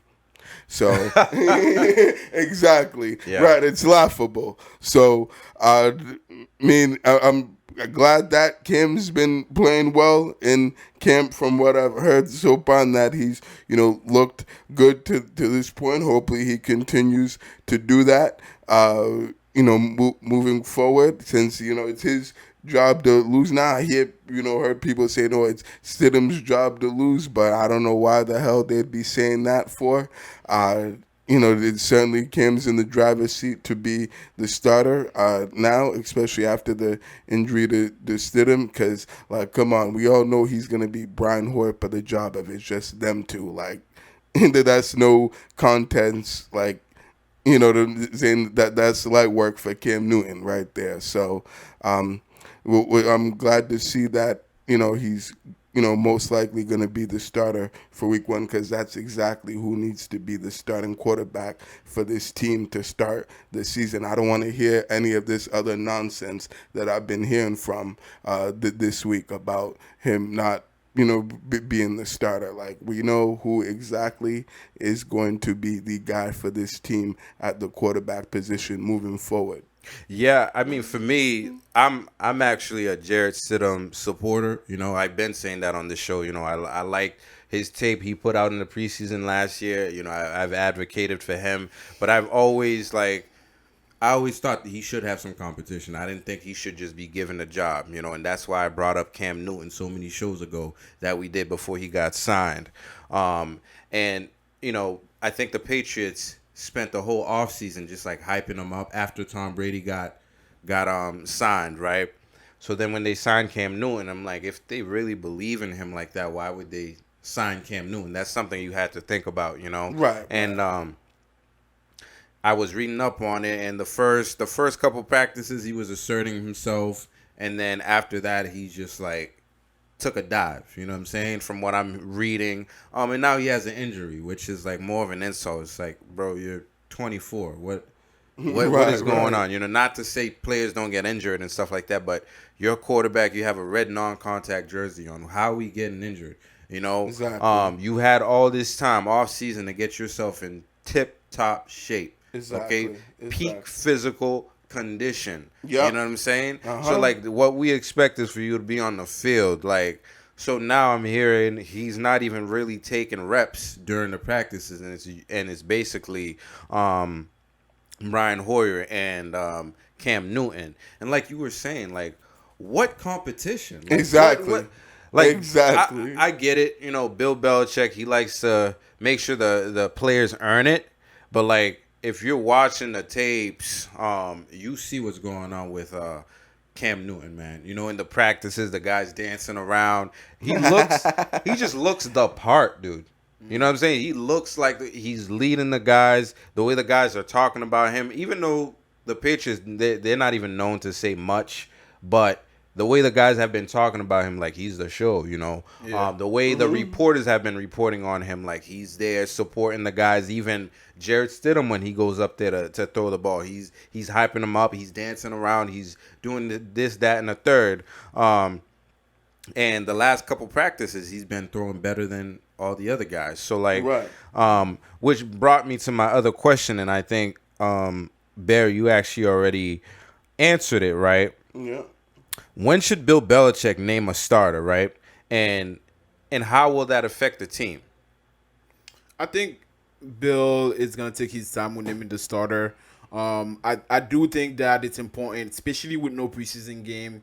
I do think it's important for Bill to establish a starter so that the first team reps can go to that starter, and the receivers can get used to whoever the starter is gonna be. But I think the way Bill works is he also considers the first 4 games of the season. He considers them a part of the preseason.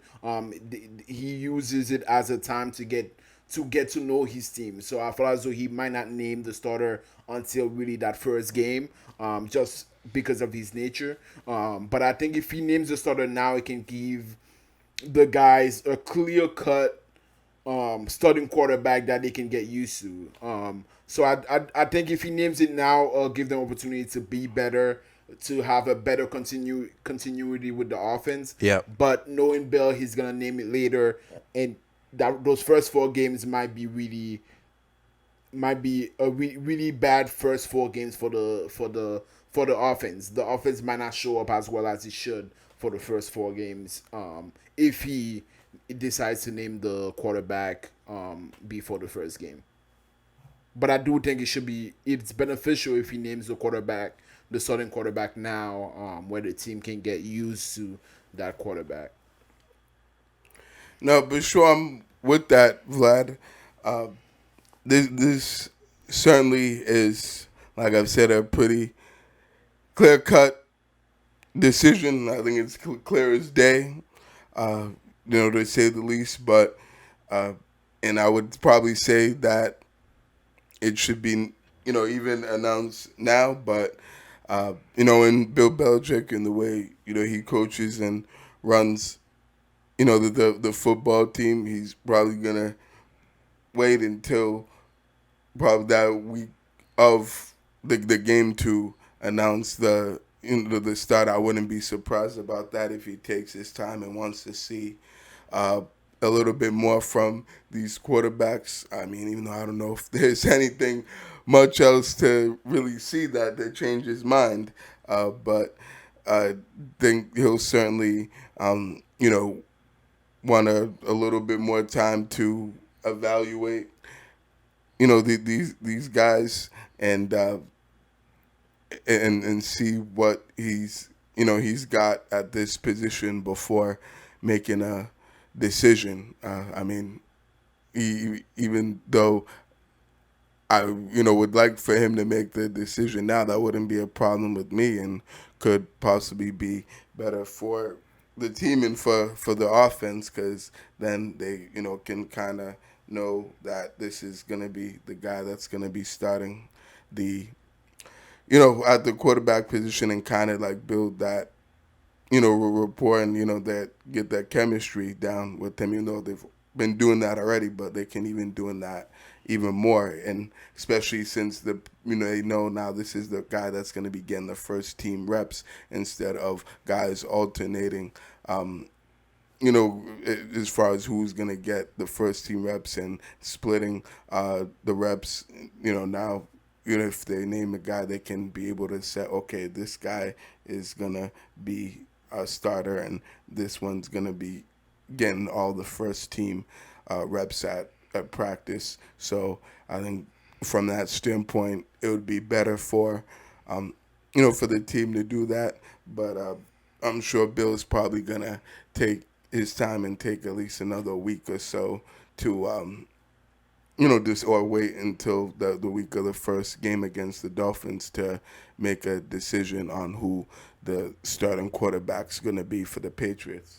Yeah, I love Bill Belichick, man, and in this area, it's in Bill we trust, and for good reason, because he's taken us to the promised land many a times, even with his weird decision making sometimes, and it's like, man, this dude Bill Belichick, he's gonna go to sleep tonight, and forget more football than we'll ever know in our life. You know what I'm saying? That's how smart this dude is. Exactly. You know what I'm saying? Yeah. So he's a savant, man. He's like a football encyclopedia. But with that, sometimes I feel like he outsmarts himself. You know what I'm saying? Because like, what's it gonna do for you to name your starter now, right? At least your players know exactly who it's going to be. They're going to be on. The players can take more time working with that one guy, getting their chemistry down and stuff like that. Yes, it's important to get used to, all the quarterbacks that are playing, given the injury history. But it's still way more important for you to start gaining more momentum with the actual starter during practice, right? All the first team reps, like, Cam needs to go in there because he's a guy that's learning the offense, and he needs more practice and he needs more reps in the actual offense. You know what I'm saying? Like Brian Hoyer, we don't need Brian Hoyer taking anything. Like, Facts. He doesn't need any reps. He's a backup quarterback. This is what he's supposed to do. Come off the bench, go perform. You know what I'm saying? And like you guys said, Brian Hoyer, he's been in this system for several years, so he knows it like the back of his hand. What is he competing for? Like, exactly. What do you need to know about Brian Hoyer that you didn't know already that you need to make it a QB competition? Right, exactly. I don't get why this guy is getting any first team reps at all, right? You know what I'm saying? I mean, it just blows my mind, the fact that they still, to this point, are giving him first team reps at the quarterback position. Yeah, it's unbelievable. It's shocking. No, I like you guys are saying. I think we all agree that he should definitely name the starter now, because 2 weeks. Like, what's 2 weeks? And maybe the starter already knows who he is now already, and Bill Belichick doesn't give up his hand ever. So maybe he's playing us a little bit. I hope that's what's going on.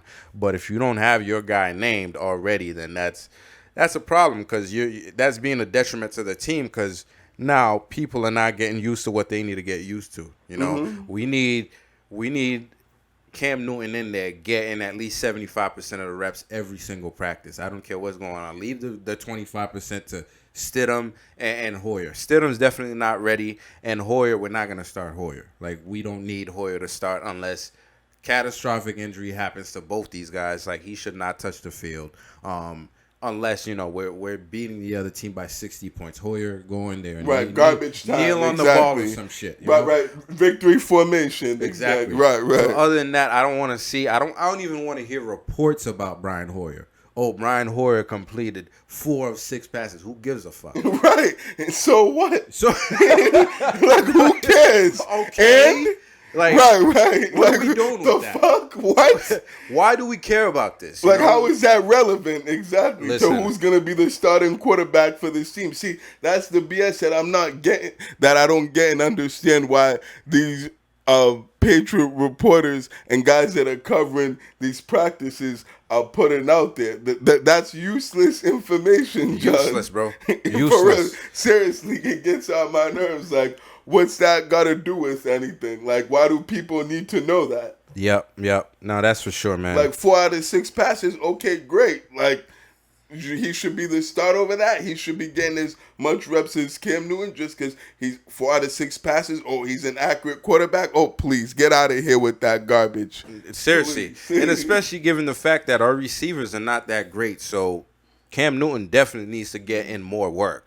You know, when I read the report, I want to hear Cam Newton took 25 passes and completed 19 to 20 of them. Exactly. That's what I want to hear. I don't want to hear about he had to take 11 reps and then give 11 to freaking Brian Hoyer. Like, get a life, man.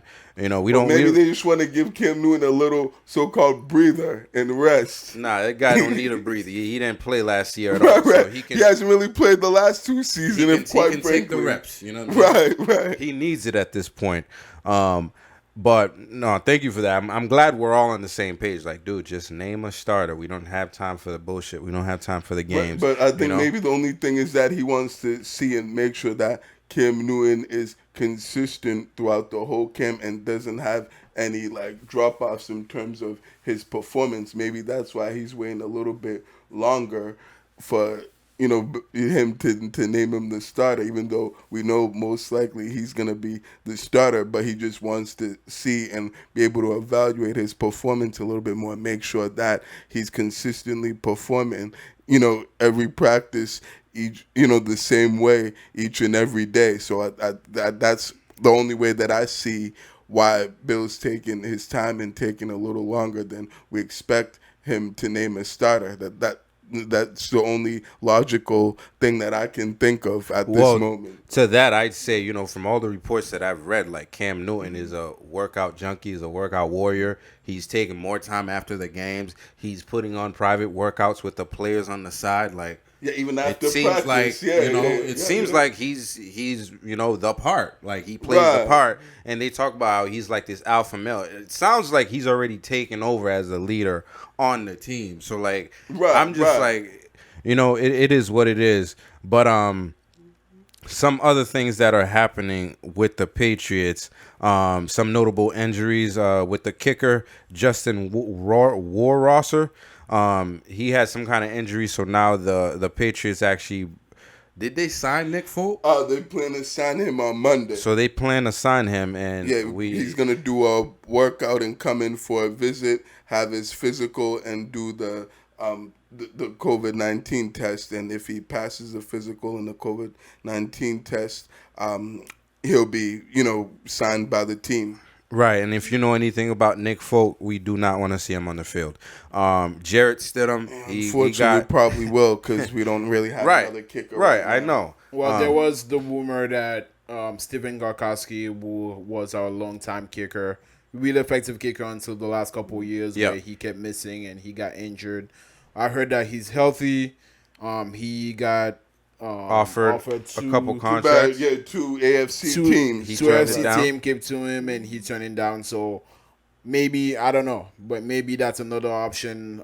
That's a better option than Nick Folk in my point of view. Exactly. So, I feel like the Patriots are hard-headed sometimes and they don't make the obvious freaking, move for some reason sometimes, It's like, why are we Steven Gostowski, he pretty much sat out all last year. He should be healthy now. Yeah. Sign him. Fact. But Exactly. I'm like, what He am might I be doing? Exactly. He might be too expensive though. They might rather go with Nick Folk. So I don't Listen, at least you tried. You know, if that's the case, hit him up, see how much Right. he's willing to take. You know, it Exactly. seems like he was really comfortable here, and his whole family's here, and he doesn't want to leave for a bullshit team. So, like, I Right, don't think right. Steven Gostowski would worry about coming back for less money than he was getting before. You know what I'm saying? So, Facts. especially for this team, unless unless he's getting more money somewhere else. unless he's waiting for Tampa to sign him, because Tampa's Right, signing he wants everybody.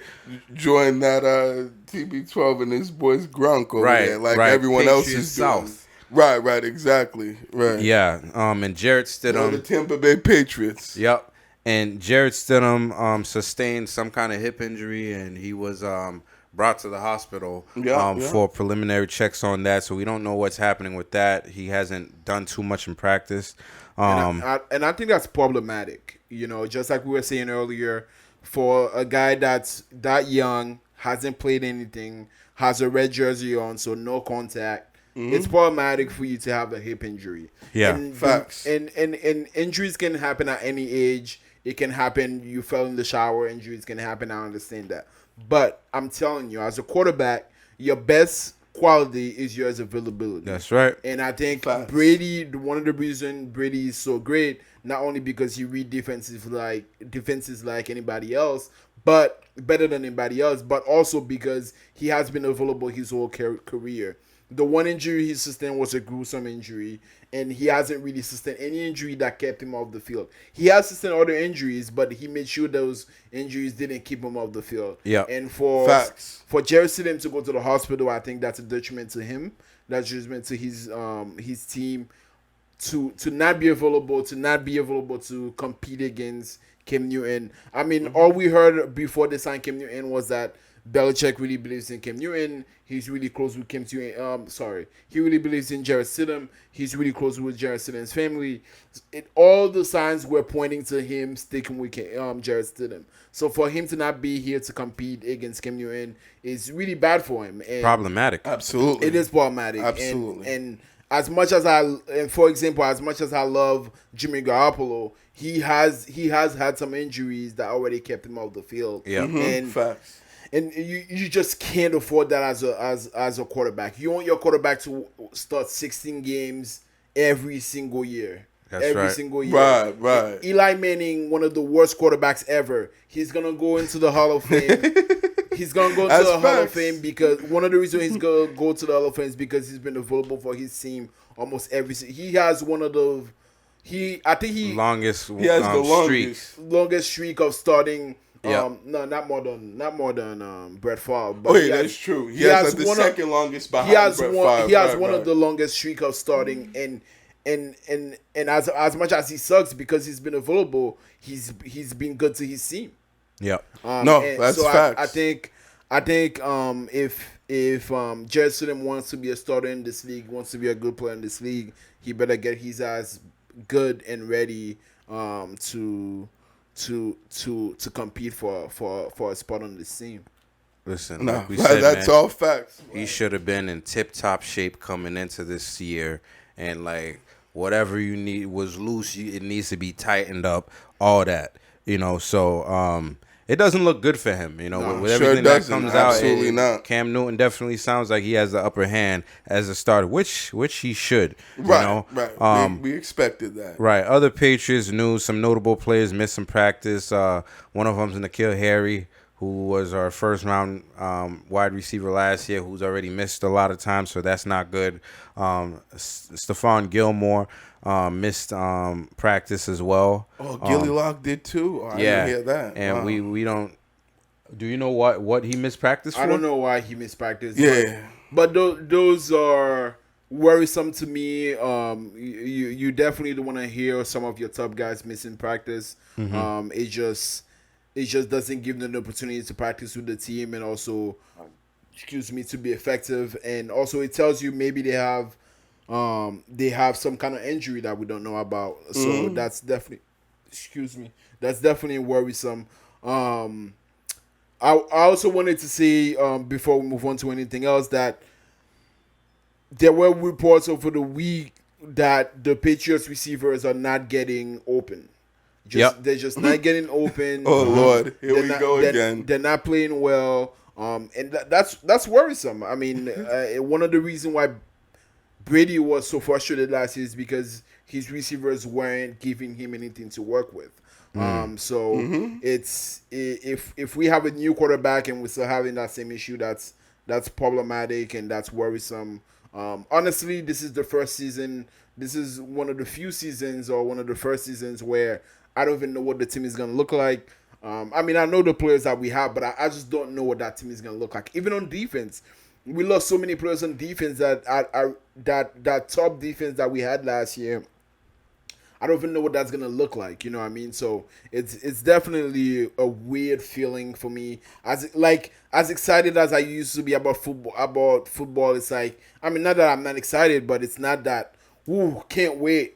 Especially with COVID and especially with not having Tom Brady, it's definitely a different feeling. Cam Newton doesn't excite you? It's not that Cam Newton doesn't excite me. Cam Newton is coming off an injury. He's had really 2 winning seasons, and also he hasn't had time to practice with the team. So it's all those factors are not as exciting. He's also 0-8. That's a fair point. He's also 0-8 in his last 8 starts.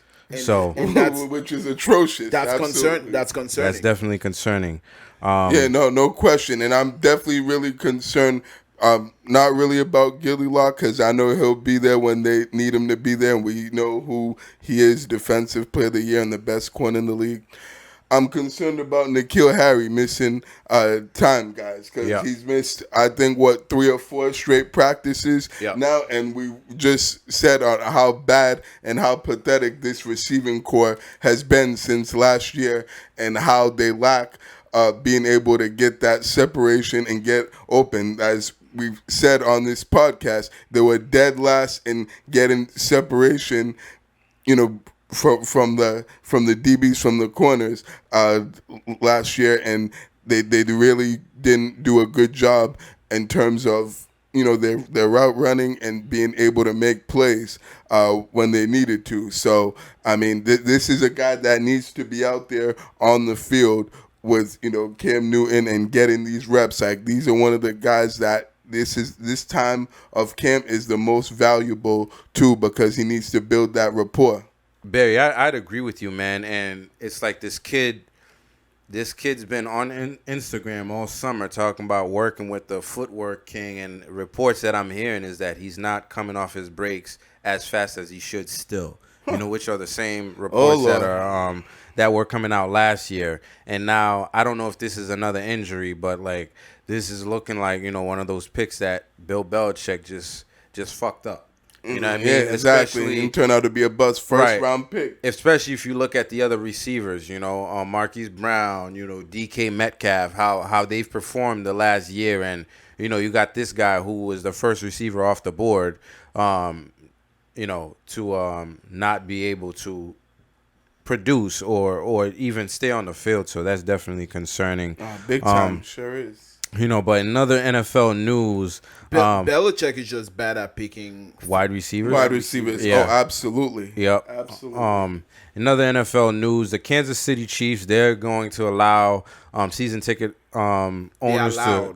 They allowed them. They were at practice. Allowed. They were practice. They had like 2,000 people in there. Mm-hmm. So they allowed ticket season holders to actually go and attend training camp, which is pretty cool. I wish we could go and see training camp. I don't know how cool that is. No, it is really cool. It is pretty cool. I don't think that's cool. Just you mean during this time? Yeah. Okay, yeah. I don't know, man. I might have to put like a pillowcase over my head to go over there, man. Yeah, I wouldn't go. Right, even if they limited like they did and have the social distancing guidelines. How many people did you say were there? 2,000. Just 2,000. Hell no. In the big stadium. In a big stadium like that. I think in a huge stadium. Distance.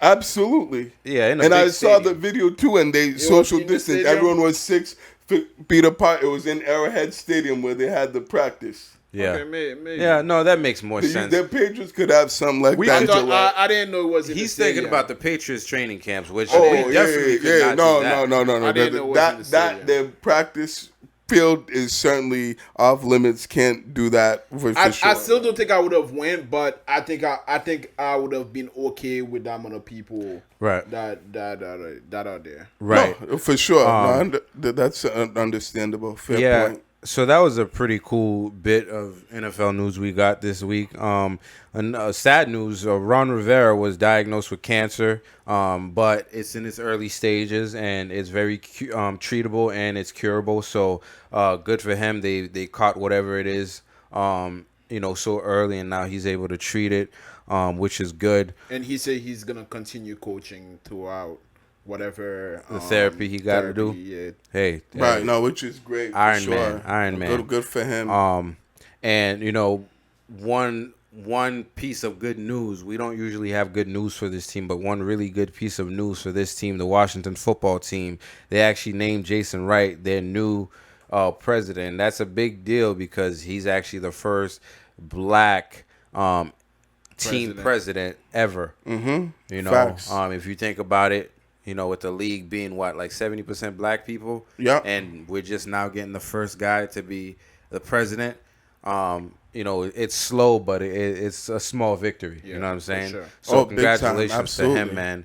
And I don't know too much about him. I know his name might come up in a later on. Later stage of the show. Yeah. But we just wanted to say congratulations to him for doing that. And in another news actually broke out this morning, safety Earl Thomas, who played for the Baltimore Ravens, who's had pretty much an up and down couple of years now, but mostly on the downside of things. Earl Thomas got cut. He got released by the Ravens because he had a spat during a practice, and he punched safety Chuck Clark, I believe. Yes. Yep. Yeah. So he actually got sent home from practice, and news around him is that the leaders of the team didn't like that, which means the players, they wasn't with that at all, and they asked for him to be taken off the team. I would have actually asked for him to be taken off the team after he got abused by Derrick Henry last year. Facts. That dude looks stupid on the field, And lastly for NFL, I wanted to ask you guys this question because I keep hearing about it, about Tom Brady looking like he's 10 years younger and he's throwing the ball like he's 10 years younger. Do you guys read anything into that, or is that just like, bullshit they're just spewing out in the media? I cannot judge players in training camp playing against their own team. I think you judge players playing against real competition, and I do think somebody's been working hard, and maybe he does look 10 years younger, but let's wait till there's real competition. Let's wait till 5-8 games into the season when your arm is not as fresh as it is now. Mm-hmm. Let's wait till then, and then let's judge it. That's all I have to say. Let's wait.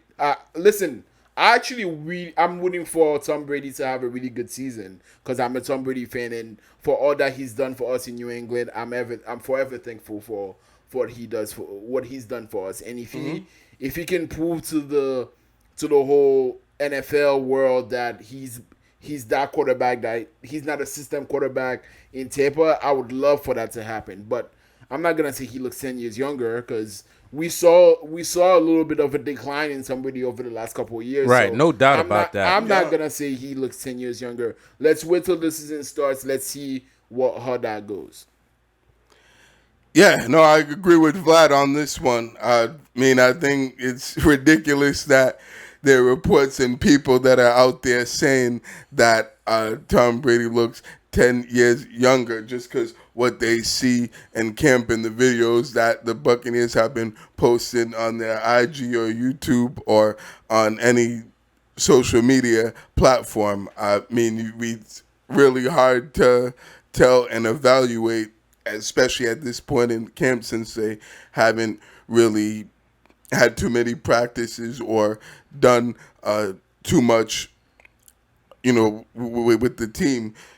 I just don't see how, people are saying this, that he's looking 10 years younger when the season hasn't even started yet, and we haven't really seen him actually like play. Like, yeah, I've seen the videos and of him throwing to his teammates and it looked great, but that's just practice. Like, who doesn't look great throwing to their teammates in drills and practice? Like, you can say that about any quarterback. So, I think it's just people trying to gas him up and hype him up, before the season. And I mean, don't get me wrong, with all due respect, love Tom Brady, always will be a huge Tom Brady fan, and will certainly be rooting for him and hope he has all the success he can with the Bucks, and hope he does well next year. But I just don't see how you can say this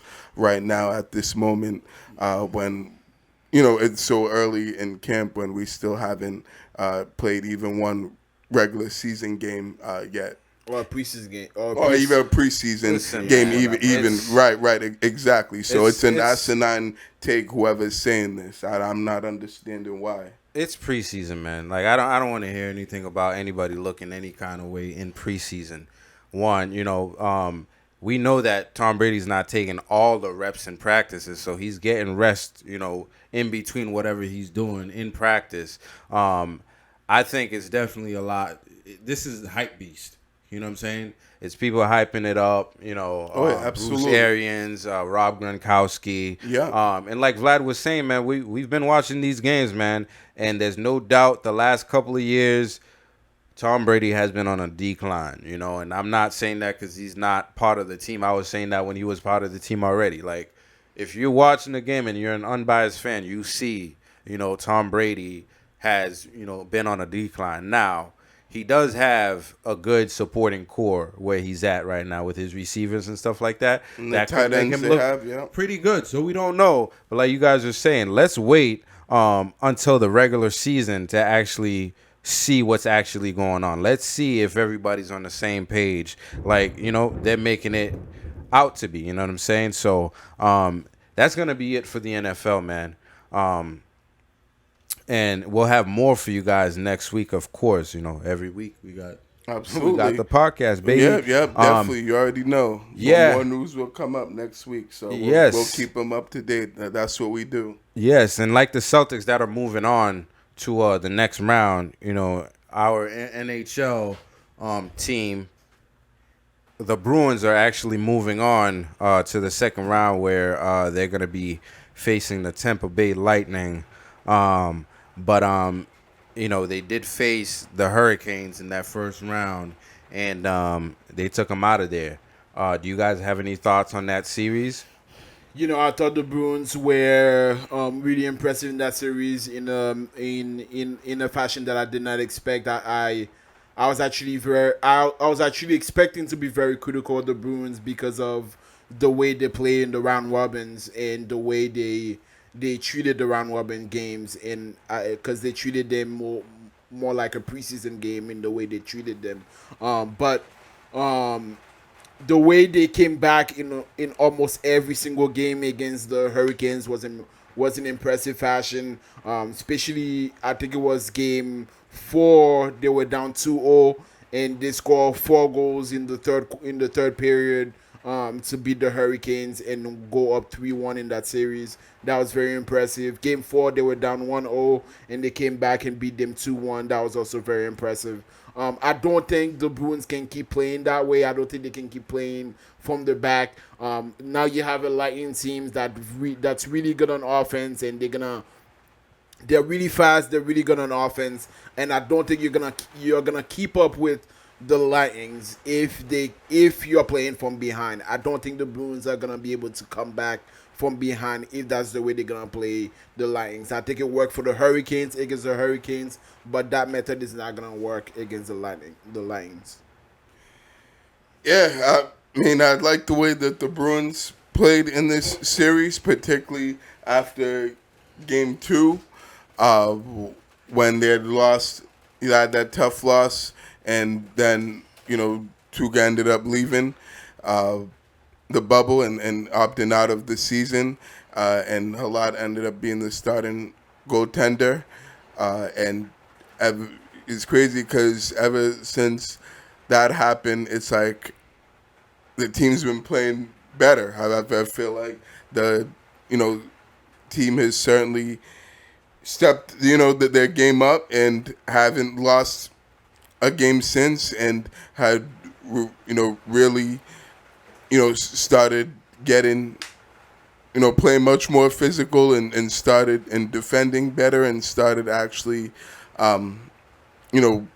converted on the opportunity, scoring chances and opportunities that they were getting. Like they were getting those opportunities before, but they just weren't converting. But I think the team has certainly rallied around Halat and has, know that they have to even play better with Halat at net.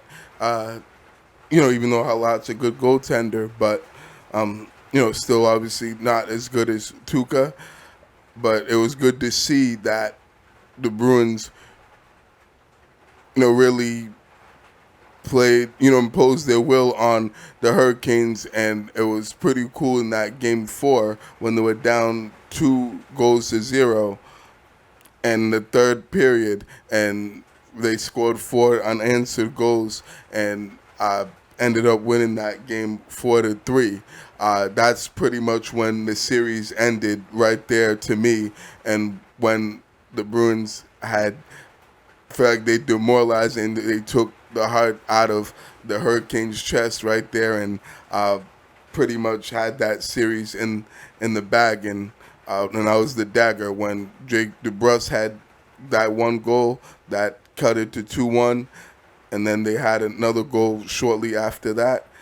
That pretty much was the turning point in the series, and the Bruins never looked back from there. Now, I definitely agree with Vlad's point in that they're going to have to play much better in this next series against the Lightning, because it's a much tougher matchup and a better opponent that they're playing. They can't play around with the Lightning and fall behind and think they're going to come back. They have to get out ahead, be physical, and and control the puck and control the momentum and skate well, because this team has a lot of speed and they got good goal scorers, and they can't let them get into power play opportunities, because this team does convert on their power play opportunities and when they do have a man advantage. So we can't give them too many penalties and opportunities to be able to take advantage of those, because they will make us pay. But I'm definitely excited and looking forward to this series coming up tonight at 8 o'clock. So we'll see how it goes. And I'm hoping that the Bruins can continue to play well and be competitive and play Bruins hockey like they have in the last 3 games in this series against the Lightning. Yeah, man. For those of you guys listening, you might hear some thunder. It's actually raining pretty hard here, but we're still going to do what we do and record the show. But I think I agree with both of you guys. I was pretty impressed with them, the way they did things. One thing I did notice, though, was it looks like they're playing with more purpose than they did throughout the round robins, right? And I think a lot of us were disappointed because they came from the number 1 team to actually fell down to number 4. So right. I think a lot of us were really worried about that, because it seemed like they didn't care. They wasn't, they wasn't in it. They didn't look like they had heart. But this time around, I feel like they came together. The way they were scoring, they scored so fast in a couple of those games, like back-to-back shots. Oh, yeah. I was really impressed with that. There was one of the games they were tied until like the very last frame, and they scored like 2 quick goals and like took the lead. So I was definitely impressed with that. And like Vlad was saying, man, Tampa Bay Lightning is coming, and if they want to win that series, they gotta shore up a lot of things, especially defensively, with the goalie as well. He let up a couple easy goals into the last series, and we can't do that. We can't afford that against Tampa Bay. Will make you pay for that. And I feel like this matchup right here is gonna be the best matchup in the East. I feel like one of these 2 teams right here will go into the Cup, and possibly win it. So. The first game for the Bruins will actually be today at 8 p.m., 8:23, 8 p.m. today. Well, 8:23 means Sunday, the be on 23rd. Sunday. Not today that you're listening to the podcast, but Right. Not today, but Sunday, August 23rd, 2020. So they're going to be playing their first game, and then their next game is going to be on Tuesday, and then their third game is going to be on Wednesday. So get ready for a lot of hockey in the next couple of days. But with one of the guys that I mentioned, Halak, who's the backup goalie since Tuukka Rask left, do you guys think he can carry the Bruins to a Cup Finals? That's remains to be seen. It's not like we've seen Halak in that situation before, so we don't know exactly what's gonna happen. Yeah. I think he has to play a lot better than he played in this series if he has to bring them to the cup. That's remains to be seen. I really can't make a prediction on that yet. Okay. Yeah, I think he's has the potential to carry him to the to the Stanley Cup Finals. But he's certainly gonna have to play a lot better than he did in the first series. He can't make those stupid mistakes that he did and make those dumb decisions with the puck when he does handle the puck and come out of the net too far, because sometimes he has the tendency to do that. So he certainly has to do a better job of that, and the team certainly has to play well and in front of him, and even better than they have. So I think certainly if they do that, if he can be a lot smarter behind the net, I think this team does have a chance to get to the Stanley Cup final. Yeah, for me, I don't think he can carry them to a final, to be honest with you. Because, I mean, you're not going to be a backup goalie that long if you could do that. Because if you could, you'd probably be in a better position than the position he's at. I think it's going to be up to the defenders to actually help him out a lot. Because some of the goals that he let up were like, I don't think Rask would have let up some of those, Right. I think Rask can let up, some pretty fairly easy goals sometimes every now and then. Once in a while. But, Halak, he let up some really stupid ones, and we can't afford that to happen at all versus the Lightning. You know what I'm saying? Absolutely not. A lead is going to be really, hard to get over if the Lightning scoring at will. And I'm not saying that they will, but I'm saying if he doesn't shore up everything that's happened, then, he's not going to be able to carry us. I don't think we should be counting on Halak to carry us through the postseason is what I'm trying to say. So, if that's the plan, then we're not going to win anything. Yeah, no, of course, absolutely. They definitely have to play in front of him much better, for sure, and don't depend on him. No, I definitely agree with that. They certainly have to, defensively raise their game and be even more physical and, control the puck more, and no stupid turnovers, because they had some pretty dumb turnovers against the Lightning. They can't, against the Hurricanes, can't do that against the Lightning and put Halak in a bad spot and situation where they're giving them an easy opportunity to score. Right. And lastly, for the NHL, I knew you guys were saying something about Tuukka Rask. Did something happen with Tuukka Rask? Some news that came out I didn't hear about? Yes. So there's been an update on Tuukka Rask as far as the reason or why he left the bubble and opted out of the 2020 season. What had come out this week was that apparently his daughter had a medical emergency at home. So because of that was why he made the decision to opt out of the season and leave the team and go be with his family and attend to his daughter who had that medical emergency. So that that just came out this week, because we didn't know that until the reports recently came out about that situation. So I guess now it's definitely a lot more understanding, and now he has a legit reason of why he left the bubble and had to go be with his family. So that's pretty much was unfortunate, and wish his family well and wish his daughter well that had the medical emergency, and hope that she's doing better and that she can have a quick, speedy recovery from whatever she's going through. Okay. Yeah, I have absolutely nothing to say about that. Families first, and handle your business when you got to, man. So, if I talk bad about him, maybe I don't like his decision making sometimes, but right there, you can't, put him at fault for that. No, but sure. And there's one thing real quick. I'll just say, John, I'm sorry to cut you off. Is that I could understand why fans and the media criticize him for making that decision when he did before this came out about the medical emergency with his daughter. So I definitely think that they weren't, too harsh on him, and he deserved that criticism because this isn't the first time that he's left the team at a critical time of the season. It's happened multiple times, so I can see why people were, coming at him the way that they did. Yeah, no, I feel that for sure.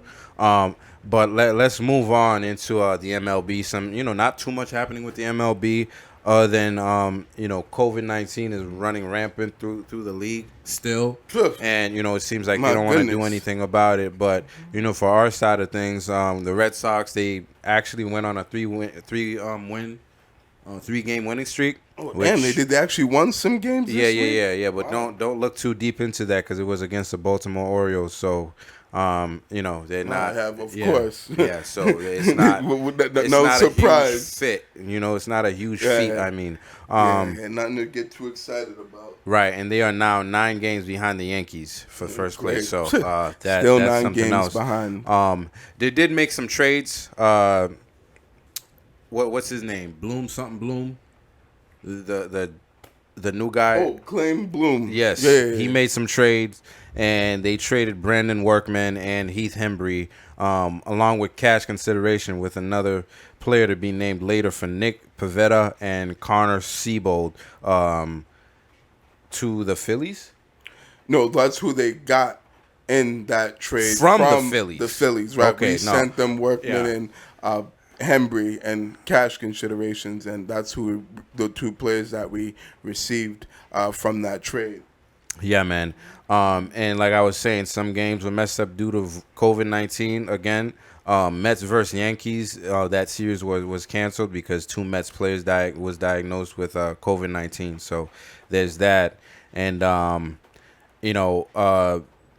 Brenneman used a homophobic slur and got fired on there. Tom Brenneman is actually he's the commentator for the Cincinnati Reds and actually a couple NFL games that he does, right? He actually does Fox. Games that are on Fox, he, calls at least one game every week, depending on, where the team is. So, he's been in the broadcasting, field and industry for a while. And, he used a pretty bad slur that I don't even want to repeat on the air, and I'm not going to. If you want to find out what that is, look that up yourself. And actually, you can actually go to our Facebook, and the video is there. Oh, you posted it on Facebook? It's facebook.com/profansports. So if you want to see that, you can check it out there. So, but, there's just no room for the stuff that the guy is saying, even if you think like it's like harmless and stuff like that. Oh, everybody talks like no. Yeah, when you're hired by big industries like the MLB, the NFL, you gotta watch everything Fox you're Sports, saying. You know what I'm saying? So, right.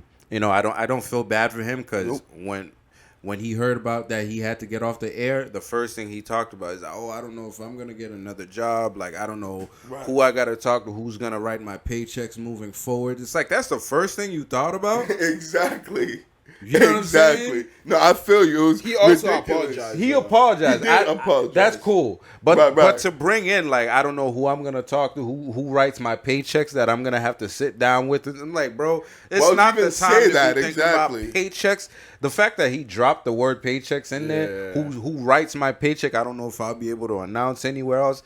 Bro, just say I am sorry. I didn't mean this. I will strive to do better in the future. Right. Whether that's, here or somewhere else, that's good. When you bring money into it, it makes it seem like you really don't give a fuck about this sorry you're talking about. You're just worried about your paycheck right now. Because that was the first thing on his mind. You could see it. It's like, just so you know, it's not my character, and it's not who I am. I don't know who's gonna be my, signing my paychecks moving forward. If anybody's gonna be signing paychecks, I'm like, boy, like, bro, exactly, right. You got here, your priorities the wrong way, and right, you got your mind twisted. Exactly. He definitely deserved to be taken off the air in mid game, and deserved to be removed from all Fox NFL games in which they decided to do so. He won't be calling any games for Fox during the NFL season in 2020. And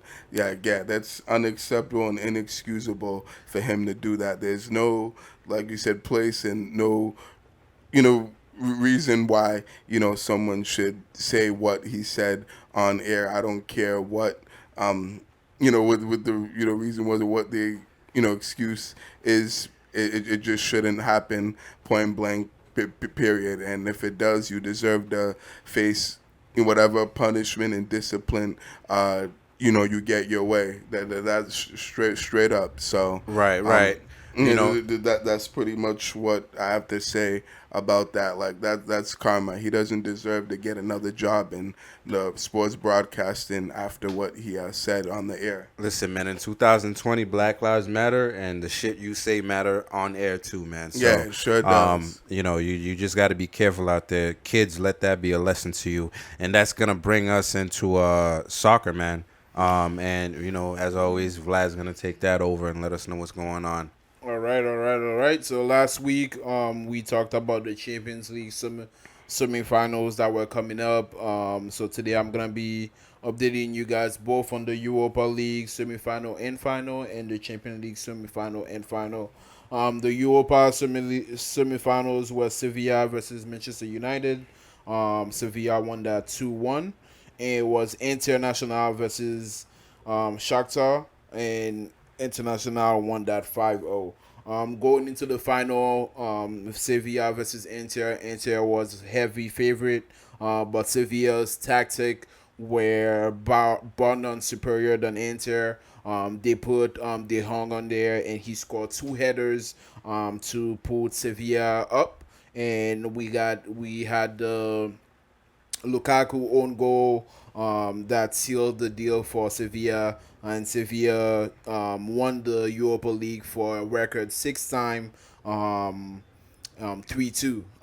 If Sevilla is one of those teams that every time they got into the Europa League, every time they qualified for the Europa League, they won that league. The Champions League semifinals was RB Leipzig versus Paris Saint-Germain. Paris Saint-Germain won that convincingly 3-0. Then it was Lyon versus Bayern Munich. Bayern Munich won that convincingly 3-0. The final just played today as we recording our podcast, Sunday, August 23rd.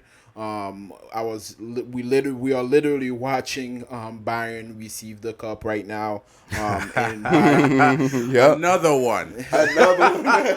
Just like Khaled says, yeah. Bayern won the Champions League, which is the biggest club cup you could win. Bayern won it 1-0, and Bayern was unbelievable this Champions League season. They were basically undefeated. They didn't lose a game. They had one of the biggest win against Barcelona. They just played unbelievable. Lewandowski, to me, he's been the MVP of that team, and it's unfortunate that the Ballon d'Or is canceled and that he won't be able to win it. Hopefully they reverse that decision and he gets to win it, but that team deserved everything they got today. They played a really tough game against PSG. Neymar is out here crying, and it's that's what I was gonna say. That's why these guys out here crying. It was a hard fought game. So Bayern won 1-0, and congratulations Bayern for winning the Champions League. Is that what we got for soccer? Yes, sir.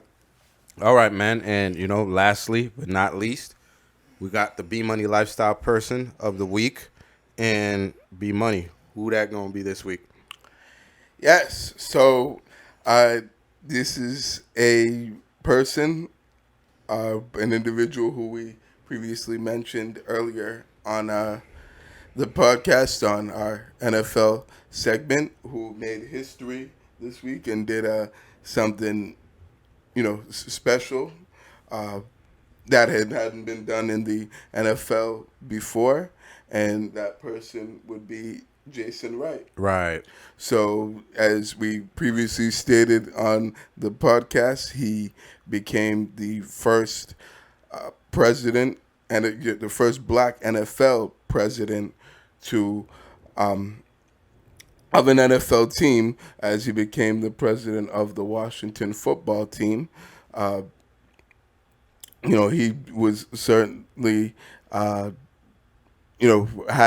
played in the NFL before for several teams. He played for the 49ers, for the Atlanta Falcons, Cleveland Browns, and the Arizona Cardinals.